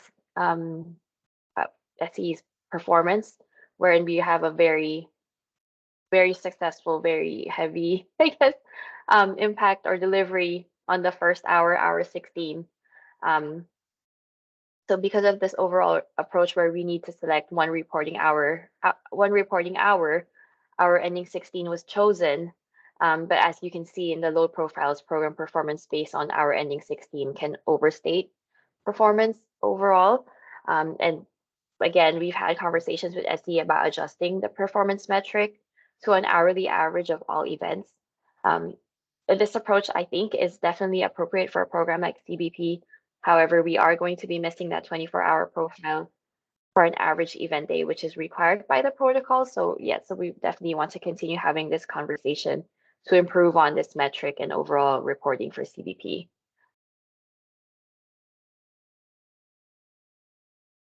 Oh, okay. Alex has a question. Were there more than 15 dispatches in SCE CBP? How was the table on the left generated? So this table on the left is really just for visual purposes, kind of to show like that there's some events that are included in the average that does not have our ending 16 dispatch, although the majority of the events dispatched by SCE have this event window duration. I think, does that answer your question, Alex? We can, yes, illustrative, yes, exactly. So not the exact number of events dispatched, but yes, for illustration. Okay, moving on. Okay, again, this is a busy slide, but I wanted to call out again how that this metric can work the opposite way of maybe overstating the performance because we are just looking at our ending 16. Like if you can see on the top right table, we have a lot of percent deliveries that are way above 100%. This is not necessarily true for the entire window. The entire window is closer to like 100%, but because we have this, we're trying to be consistent with all IOUs, and this approach is using only 1 hour. We have this really high delivery performance for SCE. And the table below is what we would look to for the comparison for other years. And you can see that percent delivery for 2022 versus 2021 is just really significantly higher.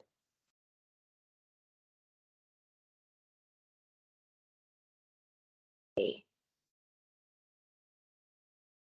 Comparing ex post to previous ex ante, we do have, oh, hello, yes.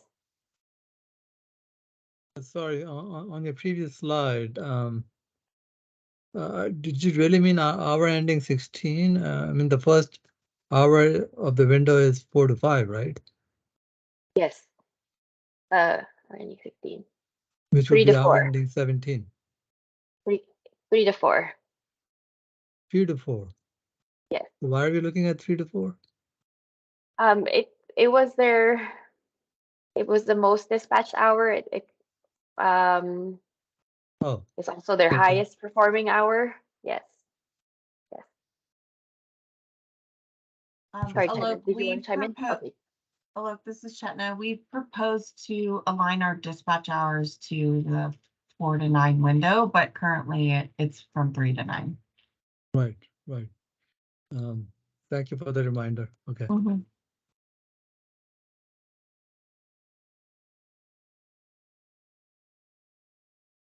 Okay. All right, comparing ex post to previous ex ante, again, we have, and then let's look at the per customer KW impact.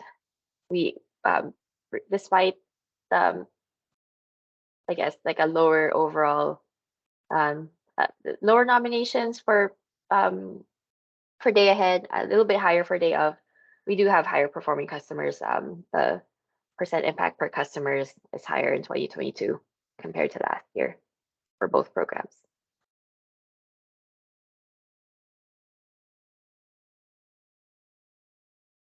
Okay, ex ante.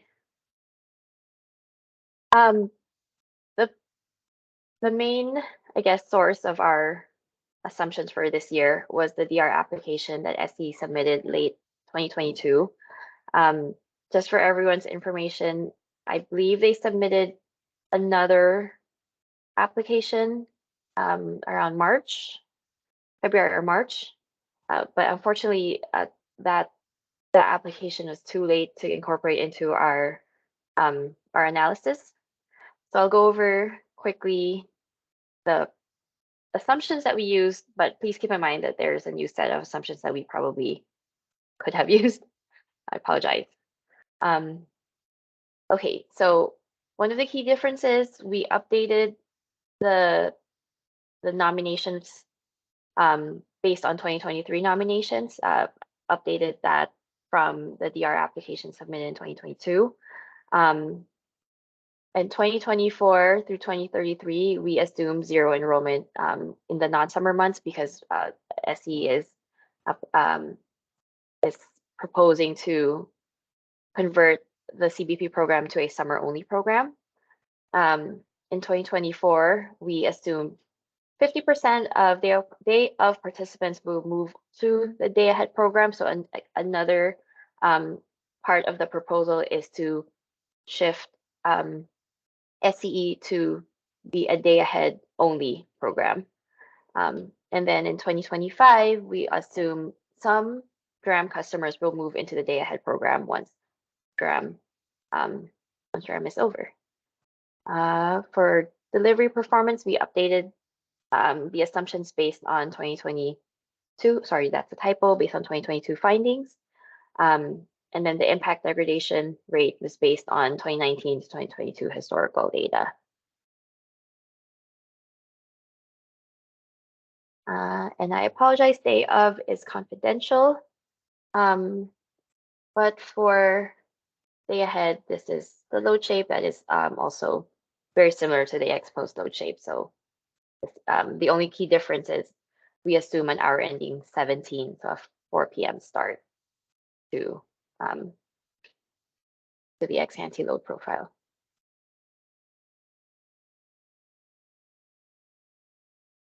Okay, and I went over most of the assumptions, but here it is visually. So we have day of shutting down after 2024. If we had the non-summer graphs here, it would also show non-summer going to zero after 2024. We also have that slow growth in in day ahead from 2023 to 2024. So showing that switch of some day ahead customers shifting to switched. Some day of customers switching to day ahead once day of closes down, and then we have that jump in 2025, where we have that assumption of DRAM customers coming back to CBP after DRAM is officially closed down. All right.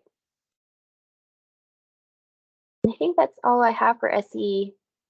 Are there any questions?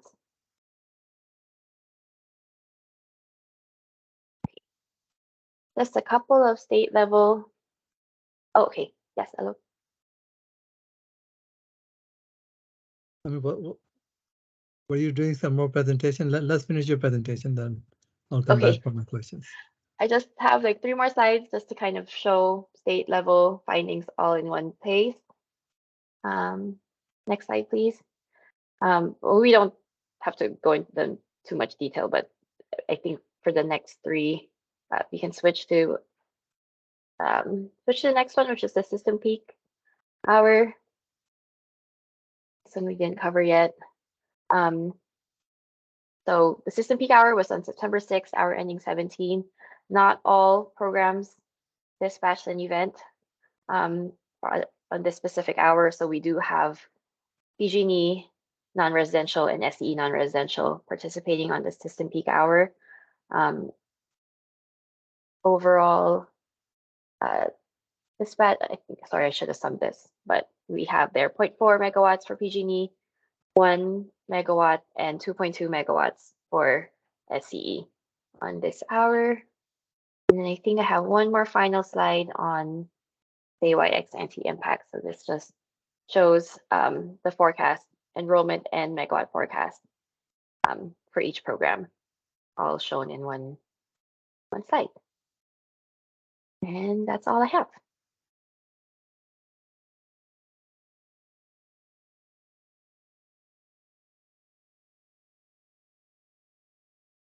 Any questions? Look, did you have another question? Yes.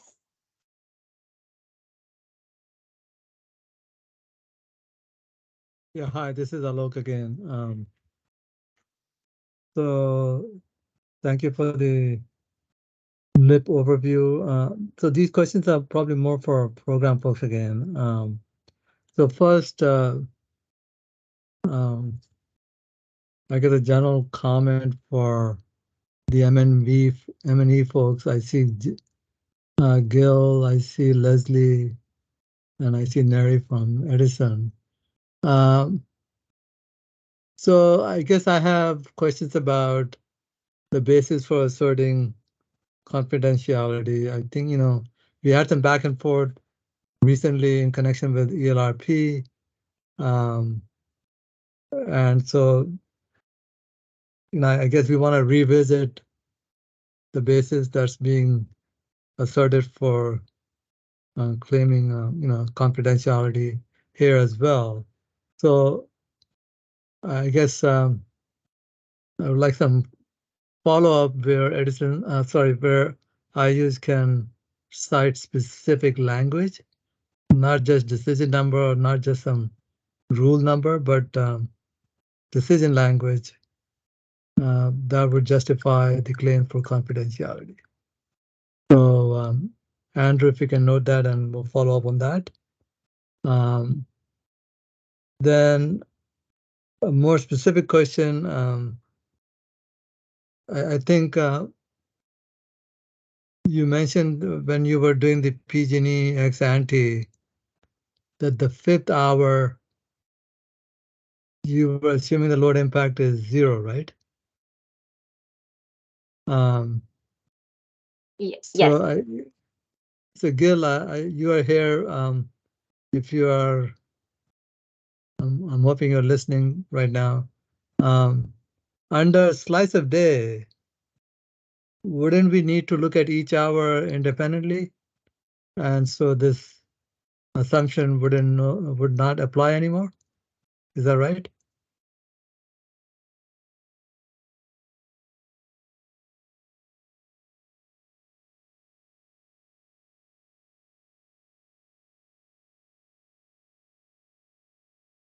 Can anybody from the IU side comment on So that? is a question from me? Well, yeah, I was trying to get your thoughts or reactions. This business of assuming the 5th hour load impact to be 0, would that still work under slice of day? Well, I think it depends on the program, and PG&E is using the historical information to forecast what we can expect for each hour. We do have impacts by hour. So in the slice of day framework, if we need to provide impacts by hour, we definitely have the data available to support that. But if we are just taking an average impact, hourly impact across the hour window, then the assumption here is the last hour in hour window is not getting a lot of impacts for CPP. I see. Okay. Thank you. Back to you, Andrew.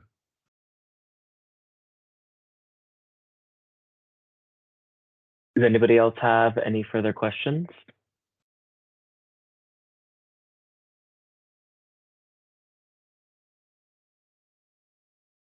And hearing none, I will thank you very much, Abigail, for your presentation. Thank you. And now we're going to take a 10-minute break. So we will see you all back at 11:18.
Hello, welcome back, everyone.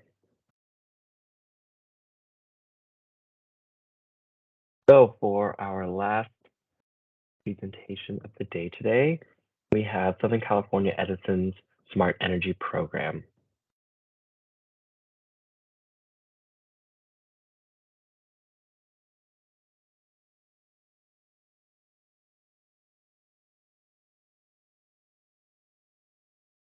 Are you guys able to see my screen? Yes, it's just not full screen yet. Oh, there we go. Awesome. Cool. Hey, everybody. My name is Davis Farr. Actually, I'll turn my camera on so you guys can see me as well. My name is Davis Farr. I'm a senior quantitative analyst at Demand-Side Analytics, and we were tasked this year with doing the analysis for the Smart Energy Program for SCE in 2022. A little bit of background on SCP. SCP is a AC usage control program that does that through temporary thermostat adjustments. It does it through smart thermostats, like so Wi-Fi enabled thermostats. Events can be called at any time during the year, but customers are only receive bill credits for the months of June through September when they're participating, and that's typically when events are called. Customers get bill credit, a one-time $75 bill credit, and they also receive daily bill credits during those summer months when they have most or all their events called. SCP also includes multiple vendors and smart thermostat OEMs. We only look at thermostat vendors. We don't have any information on the actual OEMs themselves, but there are two different vendors that do all the control and events themselves, and they have slightly different approaches when it comes to controlling for events that we'll touch on a little bit later on. But there's that, and so on the right here, you can also see what the participant makeup looked like. This is specifically looking at what the participant makeup looked like on the last event of the summer, which I believe was at the end of that first hot week of September. But at the time, there was about 57,470 customers, and they can be broken down into several different subcategories. So we look at the impacts of in a lot of different ways. For example, looking at low control areas, you can see there most of our customers are based in the LA Basin. We have a lot of non-low income customers. Most of the customers are not NIM. Despite there are quite a few of them. And then you can see it break down in a couple different ways as well. And one way that we are specifically going to talk about a little bit later on is the breakout based on tariff rate between dynamic rate customers and flat rate customers. You can see this year there are about 60% of the customers were on dynamic rates, which is a new development based on the default TOU for some of the customers this past year. So that's something that I think, or we think, kind of affected some of the outcomes of some of the events later on. So we'll kind of dive into that a little bit later. But there's a bunch of different ways you can break things down based on participant makeup. Looking at the big picture overall for the summer of PY 2022, and I say PY 2022, program year 2022, because we have 13 events that we did analysis on, but that also actually includes a 2021 event. There's an event at the beginning of October in 2021 that didn't quite make it into the analysis window that we were able to take on the previous year, so that it kind of gets lumped in with the group this year. You can see like the most common event was from 6 to 8. We have 4 2022 events that fall into that 6 to 8 window, which are later on going to make up the average event day for PY 2022. That 2021 event also falls into that window, but it is not included because it was a pretty different set of circumstances. The weather was a lot different that day, and the program makeup was a lot different in 2021, or is a little bit different than what 2021 versus 2022. So that is not included there. You can see we have a pretty wide range of start times and end times, event durations, kind of all over the place, which is great. Get a lot of coverage, a lot of information on the different potential start and end times for ex ante in the future. Talking a little bit about our methodology. The kind of main approach that we use for our ex post methodology is a difference in differences panel regression. So we have a set of proxy days that we select. So we kind of start there. We look at what the event or the system loads look like on event days, and we choose the most similar three other three proxy days to match with that event day. We always match non-holiday weekday events with other non-holiday weekday potential proxy days. And the same goes for holiday/weekend events, which there was actually one this year that is also going to be matched with a holiday weekend day. The load shapes are a little bit different on those days, so we want to make sure that we have those matched up with the most similar kind of proxy day we can. Then we move on to looking at a matched control group. Every treatment customer gets a single control customer chosen as a control. When we do that matching, we're looking at the loads from the participants on their proxy days, as well as the control customers. So we look for customers that have similar characteristics on those proxy days to make sure that we're getting customers that are as close to our participants as we can. Another way that we do that is we make sure that we are only matching customers with the same NIM statuses and climate zones and size quartiles, which size quartile groups is based on the afternoon usage of all these customers. We make sure that making sure that customers match within those groups, make sure that our matches are as good as they possibly can be. When we do that matching, we run a propensity score matching model in Stata, and we do allow replacement, which means that the same control customer can be matched with the same with multiple treatment customers. If that happens, they're represented multiple times in our regression. And then moving on to the regression, like I said earlier, we base all of our event impact estimations on a difference in differences panel regression that is run specifically for every event hour by subcategory and across all customers. So every subgroup gets its own regression run for every event hour, meaning that separate regression is run for each event day hour using that event day and its three proxy days, including the treatment customers and the control customers to get a really good baseline for what the event impacts could be. Looking at the equivalence of our two groups here, the control matches, they always get assigned the same characteristics of their treatment counterpart, just to make sure that they're included in the correct regressions and things like that, despite the fact that they customer does not have to be from the same sublab to get matched with a treatment customer, but since we're just making sure that they're based on they have the correct load shapes. But just to make sure that they're included in their correct regressions, we make sure to assign them those characteristics. Like I said earlier, we do all our matching with replacement. There was also in 2022, we had about 2% of our participants that were not able to be matched with a control customer. This can happen for a couple different reasons, but the main ones typically are missing usage data at specific times, like during events or on the proxy days, or it's when treatment customers have usage values that are not seen in our controls, which is possible. Sometimes customers have really, really high loads, or they have really, really wonky load shapes. It's a residential program, so that's not super common. Hence, that only 2% didn't get matched, but it does happen.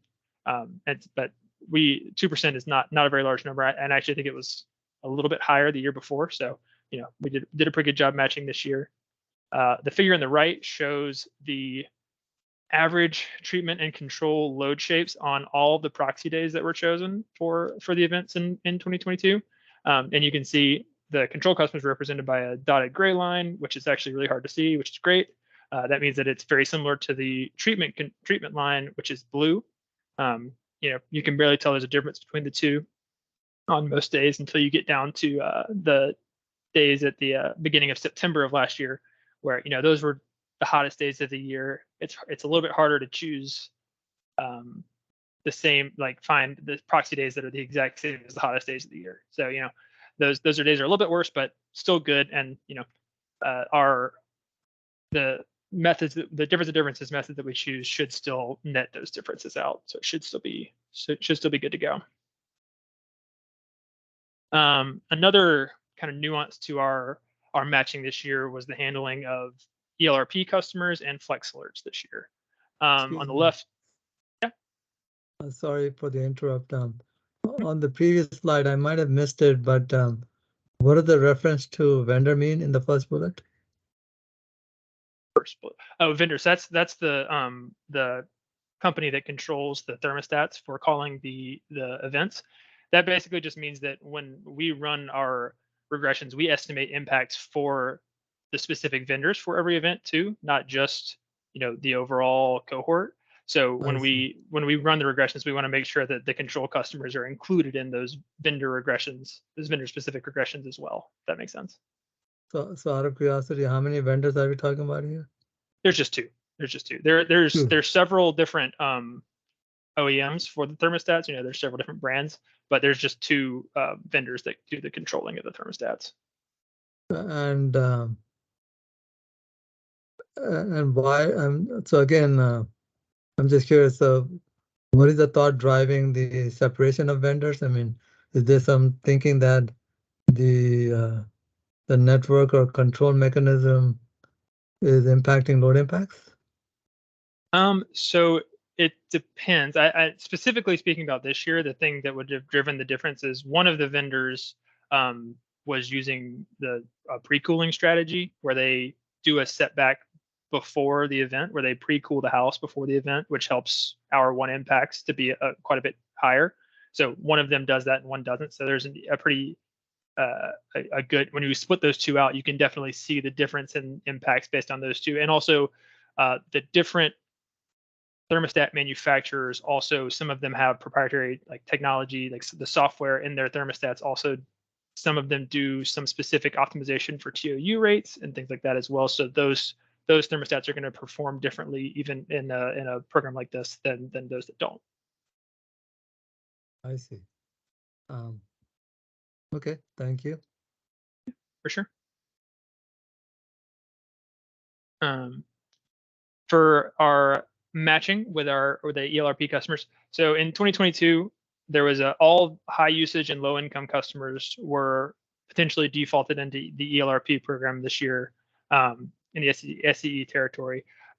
Those that were not already enrolled in a demand response program. So that means that when we go to do our matching, since we don't allow any control customers that are in other demand response programs to match with our treatment customers, to not conflate any other anything there, we potentially wouldn't have had anyone to match with any of our treatment customers that are in the high usage or the low income sectors. So after we talked with the SCE team and we did some testing on our own of if we include these ELRP customers in our matches still, like we've allowed them to come into our matches versus we don't allow them to come in, we decided that it was probably best to just allow the ELRP customers to be in our control groups as well. For we want to make sure that we have enough customers to do all our matching, and we also want to make sure that we get the best matches possible. So we decided that we were going to keep those customers in. So when we're thinking about the ex post outcomes for PY 2022, you can think about it as kind of incremental impacts for these customer segments, for the high usage and low income segments. You can think about it as incremental impacts on top of what ELRP impacts were for those segments. And the ELRP impacts were not, the magnitude was much smaller than what you'd expect from the SCP program. So overall, I don't think it had very much of an impact at all. Another thing that we had to kind of keep in mind is the flex alerts that went out in California during that first week of September when the loads were so high. We were setting all those records. They're sending out alerts that are asking for lower energy usage during peak times, and that is a potential intervention that could play with the impacts from the SCP program. But since the alerts were sent to both SCP customers and control customers, and we have no reason to expect that intervention would have affected them in different ways, like we would expect the SCP customers and the control customers to respond to it similarly.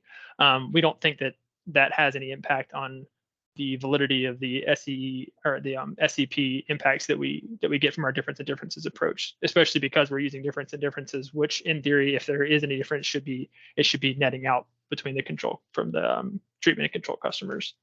So that should be good.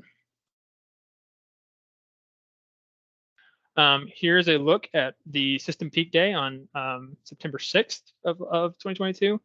It was a 4-hour dispatch, or almost 4-hour dispatch. The first hour was a partial hour. They started the dispatch at 5:17, and it went all the way to 9 o'clock. You can see in the first hour the per customer impacts are highlighted in yellow down there, orange, or that's pink. Sorry. And it was about 0.94 kW per customer. That's already pretty good, but you would definitely have expected that number to be well above 1 kW had it actually covered that whole hour. And then, but the first full hour, which was the following hour, which is going to end up behaving more like an hour two, you got about 0.8 kW per customer, both great. The maximum daily temperature was 97.2, which was just before the call for the event happened, and it kind of the temperature slowly went down past that. This table shows the outcomes from all the events, kind of some summary statistics. Every event except for one this year was called territory-wide. The event on Labor Day was one of the smallest sublaps, was not included in the dispatch for a couple reasons, but the problem was resolved that day, and then there was an event called on the following day, and that everyone was called past that. So there were no more interruptions with that. There are a couple days, those last three events specifically, where there were some partial hours that got called, like that event on 9/5. There was a 14 minutes of the first hour from 6:46 to 7, and then it ended at 8:48. These kind of emergency events typically have kind of funky hours or funky start and end times, just because they, once the program's called, they have to respond immediately. You can see, if you look in the participants column, you can see what the participation was during what the program enrollment was at the time of each event. You can see the first event being the one from 2021, the end of the season last year, and the program ended at below 50,000 customers. And then if you look at the start of the 2022 season, you can see that the program was already above 55,000, which was some great off-season enrollment. And then, throughout the summer, there's some attrition and then growth that happens, but in the end, the program did still grow over the summer by about 2,000 customers, up to 57,500, which is great to see. And then on the right, you can see on the non-emergency events, the vendor that does pre-cooling was able to successfully implement the pre-cooling on those days. So you can expect that the first hour event impacts on those days were probably a little bit higher than you would have previously. And then in the bottom there, you can also see what the impacts look like for the average event day, which, like I said, is an average of 4 different events in the PY 2022 season. With the first full hour was getting about 0.86 kW, and if you aggregate that up based on the number of participants in the program, that was about 49 megawatts, 49 megawatt reductions in the full hour on average, the full hours. And here we have a look at what that load profile actually looked like on that average event day. You can see on the right what events are included in this. There was 1 July event, 2 August events, and then one of the September events that had that exact 6 to 8 window. In the first hour, you could see the impacts we're looking at about 1.13 kW, which is pretty strong, and then drops down to 0.6 in the second hour. I don't think I've mentioned this yet, but SCP is a program that the position of the hour within the event is very, very important. You can see the temperature didn't drop between hour ending 19 and hour ending 20 very much, but the impacts, that's maybe between 50 and 60% of what it was in the first hour and the second hour, just because, when you're doing temperature setbacks on thermostats, the impact events, or the event impacts, degrade pretty quickly over the hours of an event. So the timing of when you call an event is very, very important for a program like this. Here's one more. This is kind of a look at the weirdest day of the summer, which was that that Labor Day event that started at 6:46 and ended at 8:48. So you had the first hour was a partial event, or was a partial hour, and the last hour was also a partial hour. But when you look at the impacts from the one full hour highlighted in green down there, it's 0.92 kW, which is great. You know, there's that probably acts a little bit like between an hour one and an hour two, just because there was only 15 or 14 minutes from the hour prior that were counted. But you can see it was also a very, very hot day. An hour ending 19, it was you know, still 98 degrees outside, so it was a very, very, very warm day. But you can see the partial hours, they definitely dilute the average event impacts, because the average impact here was only 0.51 kW, which is definitely lower than what you would expect from, you know, solid full hour events. For this event, this is, like I said earlier when we were talking about the proxy days, this event was on a holiday. So when we did our matching, we made sure to choose proxy days that were either holidays or weekends, because this was holiday and the load shape tends to follow this similar one to other weekends and holidays. So yeah, and that also does, because this was such a hot day, and you're already restricting your pool of matches a little bit on weekends and holidays, it definitely lends a little bit of a challenge to choosing a good proxy day for a day like this. But look, you know, I think in the end it still chose a pretty good day, and I think the impacts are pretty strong. Here is a look at what the kind of over time what the average event impacts look like. You can see, looking at hour ending 18, this is what I was talking about earlier, the pre-cooling effect. So when one of the vendors starts to cool the houses a little bit more in the hour before an event, loads are a little bit higher than you would expect in that hour otherwise. But that also tends to lead to higher impacts in the first hour of the event.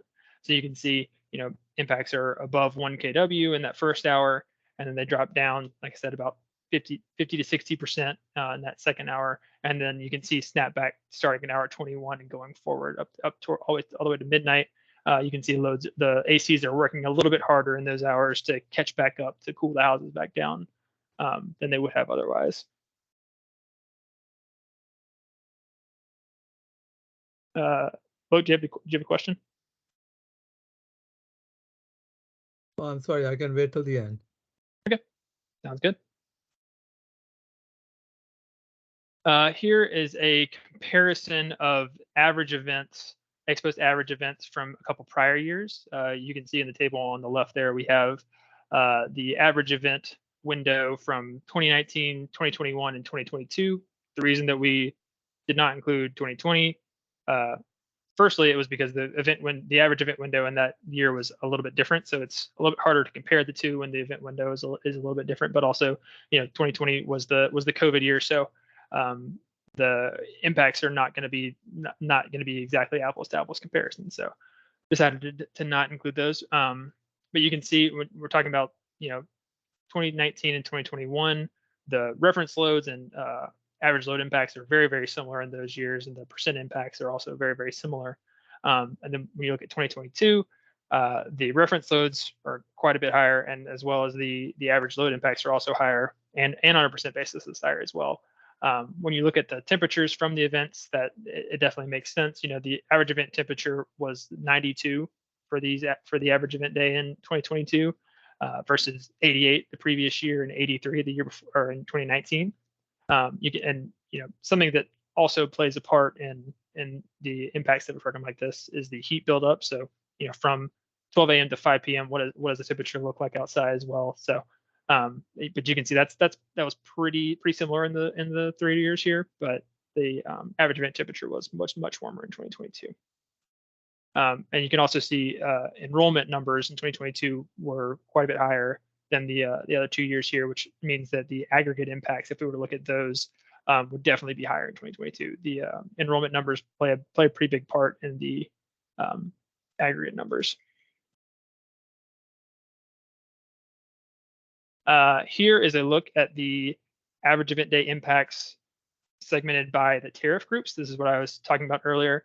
In 2022, we had about 62% of our customers that were enrolled in SCP that were on dynamic rates after being defaulted there. The year before, I believe I looked and it was flipped. I think about 40% of customers were on dynamic rates and about 60% were on flat rates. As you can see in the figures on the right, and if you look on the far right, that is the average load reduction percentage for the two different groups, dynamic being in blue and flat rate customers being in gray. The percent reductions were pretty similar in the first hour, and still pretty similar in the second hour. But if you look at it on an actual, the average load reduction on a KW basis, the reductions from the flat rate customers were substantially higher than those of the dynamic customers. From what we were able to see, this tends to be because flat rate customers are living in hotter areas, and they're also less likely to have solar, where dynamic customers are living in cooler areas, likely to have solar, meaning that their loads are just lower during the time when events get called versus flat rate customers. So there's less, despite the fact that they're shedding a similar percentage, there's just less load to shed there. So flat rate customers tend to have a little bit higher impacts on the average event day 2022. Here's a look at how our 2022 ex post compares to the 2021 ex ante numbers. We look at the first 4 hours of the ex ante numbers or ex ante predictions, just because it despite it not lining up perfectly. So, like for example, if you look at our first one here, the event on June 28th in 2022 was a 5 to 7 event. So when we're talking about hour 1, we're talking 5 to 7 for the ex post event. For the ex ante events, that's actually 4 to 5. So the time on the clock is a little bit different between the two. But you can see the temperatures were right in between what we would expect from an SCE 1 and 2 June peak day versus an SCE 1 and 10 June peak day. But the actual event impacts were much closer to the 1 in 10 peak day, which is great to see. The impacts were a little bit higher than we would have expected based on the temperature, which is good to see. If you look at the 831 event, you can see the temperature was actually a little bit higher than what we would have expected for the the typical 1 in 10 event day. That typical event day is representative of like an average event day, not taking into account what month you're looking at. But the impacts in hour 1 were quite a bit higher, but the impacts in hour 2 were a little bit lower. So the drop off in event impacts were more substantial than we predicted from hour 1 to hour 2, and you can actually see that same trend happening in the final one we look at there, where we compare the event on 9/2 to an SCE 1 in 10 September peak day conditions. The temperatures on the actual event day were a little bit lower than the predicted or than the SCE 1 in 10 conditions, but the hour 1 impacts were higher, and then same story, they fell off a little bit faster than we would have expected. Yeah. Now, moving on to our ex ante methodology for PY 2022, we start out by estimating the hourly average customer reference loads. We do this for the 4 different weather condition sets: SCE 1 and 2, 1 and 10, CAISO 1 and 2, 1 and 10. We do that. We want to make sure that we're not letting on days when we don't expect customers to have any AC loads. We don't want to expect there to be any impacts from a program like this where everything comes from the AC. So do that. So when we set up our second stage model, which is where we're actually predicting the impacts for these ex ante events, we use the past 3 years of events, meaning that we do include the 2020 events, despite the fact that they are potentially COVID affected. The 2020 events were during a time of some particularly hot summer, and so we don't want to lose the information there that we get. So we're trying to make sure that our second stage model is as robust as possible in that way.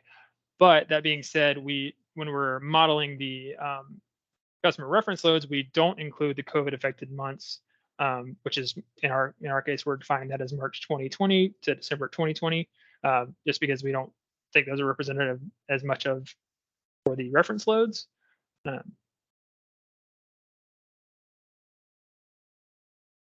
Another big part of doing the ex ante forecast is the enrollment forecast. Every year, the SCE team gives us an enrollment forecast, a yearly enrollment forecast to kind of project out going forward. If you look at the enrollment forecast, so if you look in the bottom right panel of this graph here, you can see what the 2020 enrollment forecast look like and the 2021 enrollment forecast look like with a blue and a gray line respectively. You can see, by 2022, they were expecting closer to 70,000 customers, give or take, between 60 and 70,000 customers in 2022, which was not quite the case of what actually happened, despite, I think, strong enrollment numbers, strong enrollment growth over the off season and during the season in 2022. The actual enrollment was a little bit less than what was forecast in years prior. You can kind of see now, looking at that orange line, that it's a little bit flatter than previous years. The expectations were tempered a bit, I think. But it's still expecting, the program to double in the next 10 years. Up over 110,000 customers by the beginning of 2034, end of 2020 or end of 2033. There's still definitely some major enrollment forecasted, and I know this year you can see on the top figure there, you can see what the enrollment looked like during the summer 2022 season. And I know there was some increased marketing budgets that happened in 2022 that helped keep the numbers high. And also, I know starting this off season, there are CCAs are going to be allowed to enroll themselves in the programs, which is going to definitely help keep numbers higher, I think, going into next season as well. This is a look at this look on the left is actually the data that went into our second stage model. So what we're looking at here is what the relationship is between event impact reductions and temperature, along with the actual hour of the event as well. So we're only looking at hours 1, 2, and 3 here. But you can see hour 1 are all highlighted in blue, hour 2 are all highlighted in gray, and hour 3 are all highlighted in orange, with the different shapes representing different years of the program. But you can see, despite temperatures ranging from all the way down to 80, all the way up to 107 at the high end, while the temperature does have an effect on an event's hour impact, the major predictor of what's going to happen for an event hour is actually the hour of the event. So you can see, for example, there's an event hour 1 that's 82, 83 degrees that got a 0.8 kW reduction versus an event hour 3 that's over 100 degrees that only gets 0.6. So while there is a relationship, as it gets hotter, we expect event impacts to go up. We definitely, looking at the placement of the event in an hour is definitely the best predictor of how strong the impacts are going to be. When we run these models, we do run them separately for each hour. So all the hour 1s are run in a model together using due to the predictions based on the ex ante weather conditions in hour 2, hour 3, hour 4, hour 5. And then we also run, I think this next slide, yeah. And then we also run some predictions for the post-event snapback hours. So this kind of shows all 7 of the hours that we do run the model for. We run all 7 of the models for each subcategory as well. So like we saw earlier, the different load control groups, sublaps, the tariff rates, things like that. Those all get their own model to see what we expect to happen in the future based on those normalized weather conditions. This is a look like you saw earlier, but this is ex ante. So this is looking at what our 2023 projected per customer ex ante numbers are in the 1 and 2 SCE 1 and 2 August peak day conditions. So you can see the peak of the day is expected to be about 94 degrees, and then over our event window, the average temperature is expected to be about 90 in this kind of situation. The first hour gets over 1 kW reductions, and then it goes all the way down to about 0.2 in that last hour. So, you know, as the events get longer, impacts typically go down.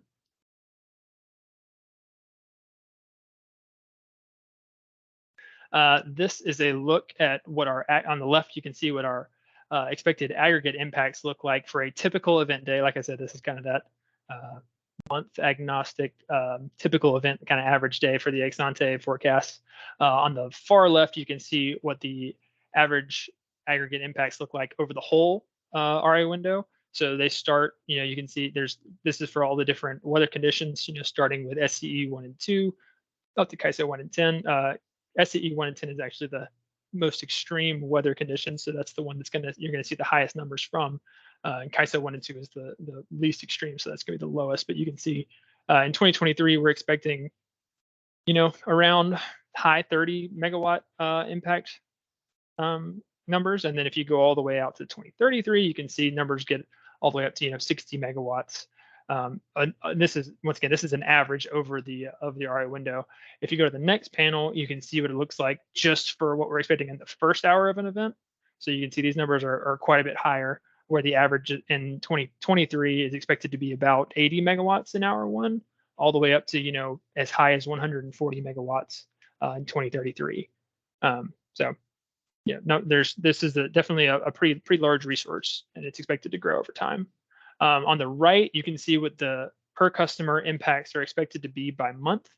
This is an area graph that shows, you know, the blue area shows what event hour 1 impacts look like, all the way down to the green area showing what event hour 5 impacts look like. You know, as you expect, as it gets hotter in the summer, we see higher expected impacts, and then it drops off. Months like January, February, December, when we don't expect there to be really any AC load, we don't expect there, if there was an event called during the RA window during those months, we wouldn't expect there to be any impacts. I think one thing to point out here is if you look at in the SCE 1 in 10 conditions, you can kind of see there's a bit of a dual peak kind of thing that's expected in July and September, with a little bit lower impacts in August. And that's just an artifact of the conditions in the SCE 1 in 10 predict a little bit higher temperatures in July and September than they do in August. So, yeah, and those are based on some extreme historic years. So that's kind of what the utility is expecting over the next few years. And yeah, that's everything. We have a few little takeaways here. The first one being, like I said earlier, you know, the most important predictor for SCP load impacts is definitely not the time of the day, it's not the weather, but it's the position of the event, position of an hour within an event. The time of day and the weather definitely do have an effect, but the most important predictor is the hour within the event.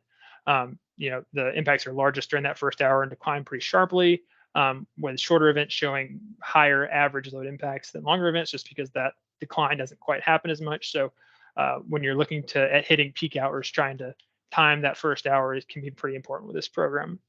That second point there talks about what I described earlier with the ELRP program, where we decided we were going to keep them in our control customer pool to make sure that we had a sufficient group to do the control matching with. So like I said, any impacts that you see in our ex post, you can think of them as incremental impacts on top of the ELRP program. But like I said, the SCP impacts, the magnitude of the SCP impacts is quite a bit higher. So I don't think you're not losing much by including those and getting that incremental impact. And that's specifically for those high usage and low income customers, where they would have been defaulted into those groups. And one other quick takeaway slide here. There was some strong growth between QI 2021 and 2022. This is my second year doing the program, and I know between 2020 and 2021, there was not quite a strong growth, which means, you know, it's good to see that the program is definitely growing. I know that SE is working to grow it. You know, they're allowing the CCA customers to start enrolling, which I think is going to make a big impact starting next year. And then also those increased budgets are definitely making an impact as well. That last bullet there, this is another point that I talked about earlier. The rollout of default TOU happened in 2022, which means that our the customer reference loads for SCP participants are potentially altered a bit. Like I said, default or dynamic rate customers tend to live in the cooler areas. They tend to have solar. So the customers that are there are going to typically have a little bit lower event impacts. So that definitely had some effect on the impacts this past year. There's also some thermostats that actually have TOU optimization, like I mentioned earlier, just built right into them. So customers don't even have to do anything. They just need to tell the thermostat what their rate is, and it'll do some optimization for them. So there's definitely some noise there that's happened over the past year as well. And that's it. So any questions? Thank you very much for that presentation. I see a question from Alok. No, his hand went away. I see a question from Louis. Hi, can you hear me? Yeah. Yes.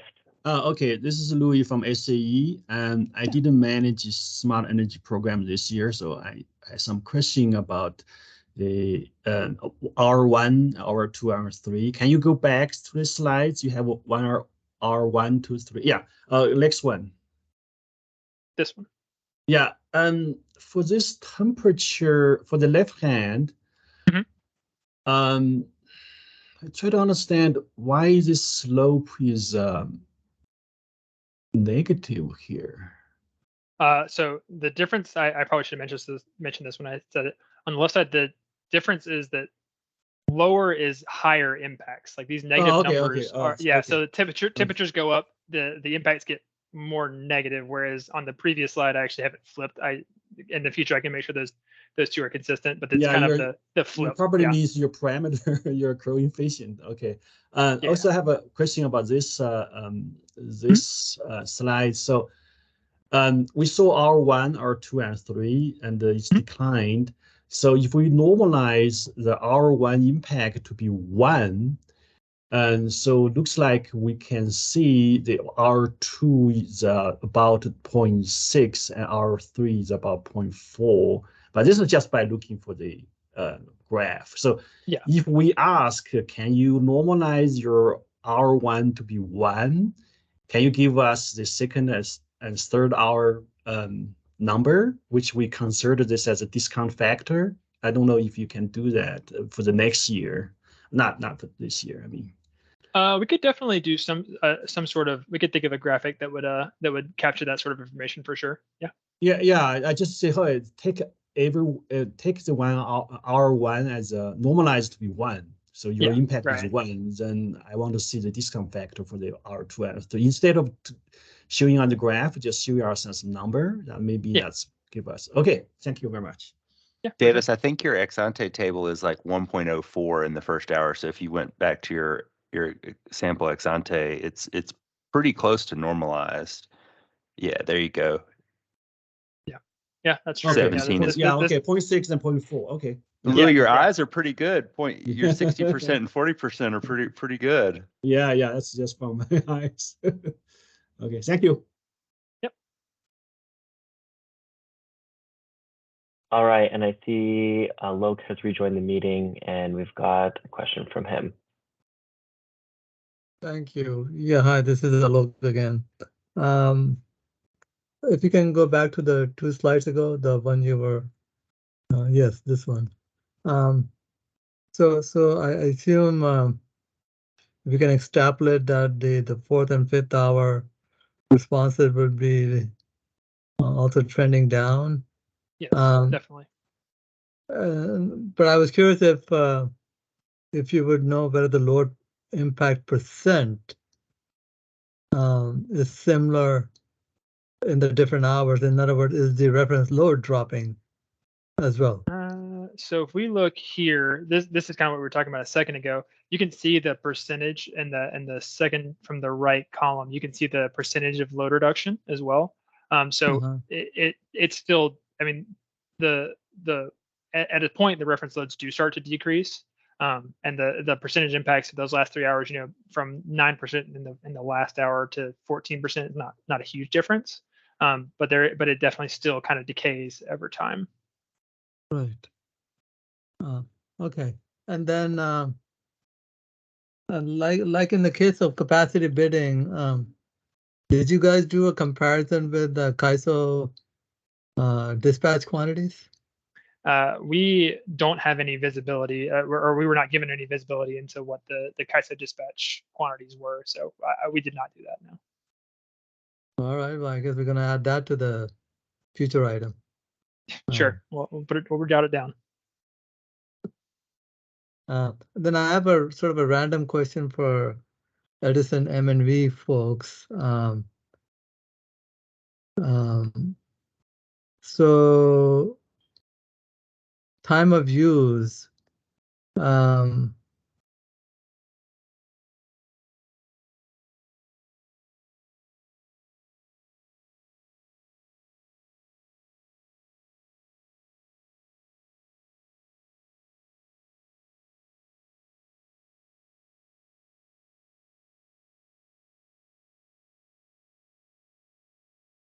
Did we lose Alok there? I was gonna say, did I go? Am I still here? Yeah, you're still here. I'm not hearing Alok either. Yeah, you just cut out. Well, I guess in the meantime, I see another hand up. Leslie. Hi, can you guys hear me? Yes. Okay. I just wanted to say this is really similar to SDG&E's AC thermostat program. You know, our day ahead thermostat program, and we've observed similar load reduction patterns. And so, yeah, it's an interesting thing, and we've started trying to, think about how, having to average across the whole RA window sort of would misrepresent how, in this particular case, like with our thermostat program, and obviously Edison's is like that too, that the load impacts do vary based on the first hour and the second hour and the third hour, and like, what kind of strategies would we be able to think about, if we want to like not call it at 4 or 5, call it, calling it at 6 or 7, like you would get a far different impact, at hour 20 if that was your first hour. Yeah, definitely. I mean, even in this case that we're looking at right here, you can see in the table 2 up at the top, you can see the event window average load reduction was 0.5, which is less than half of what you would expect in the first hour. So the timing of your event definitely matters.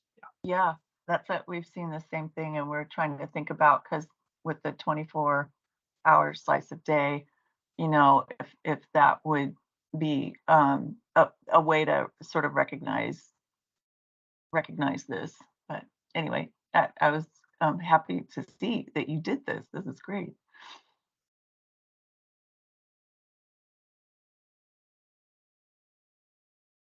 Great, thanks for that point. Do we have any other questions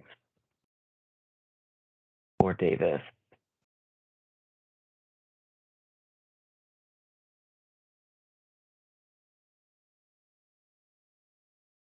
And hearing none, I will thank you for your presentation and address everyone. Thank you all for coming to today's workshop. We really appreciate your continued participation and in demand response in California. And all of these presentations and the recordings will be uploaded to the demand response workshops page on the CPUC website. So please go look for them there sometime in the next 10 days. And we'll see you again next year. Also, next week on Wednesday is the third-party demand response providers workshop for load impact protocols. So feel free to come back to that one next Wednesday, May the 10th, from 9:30 to, I believe it's 3. Thanks again.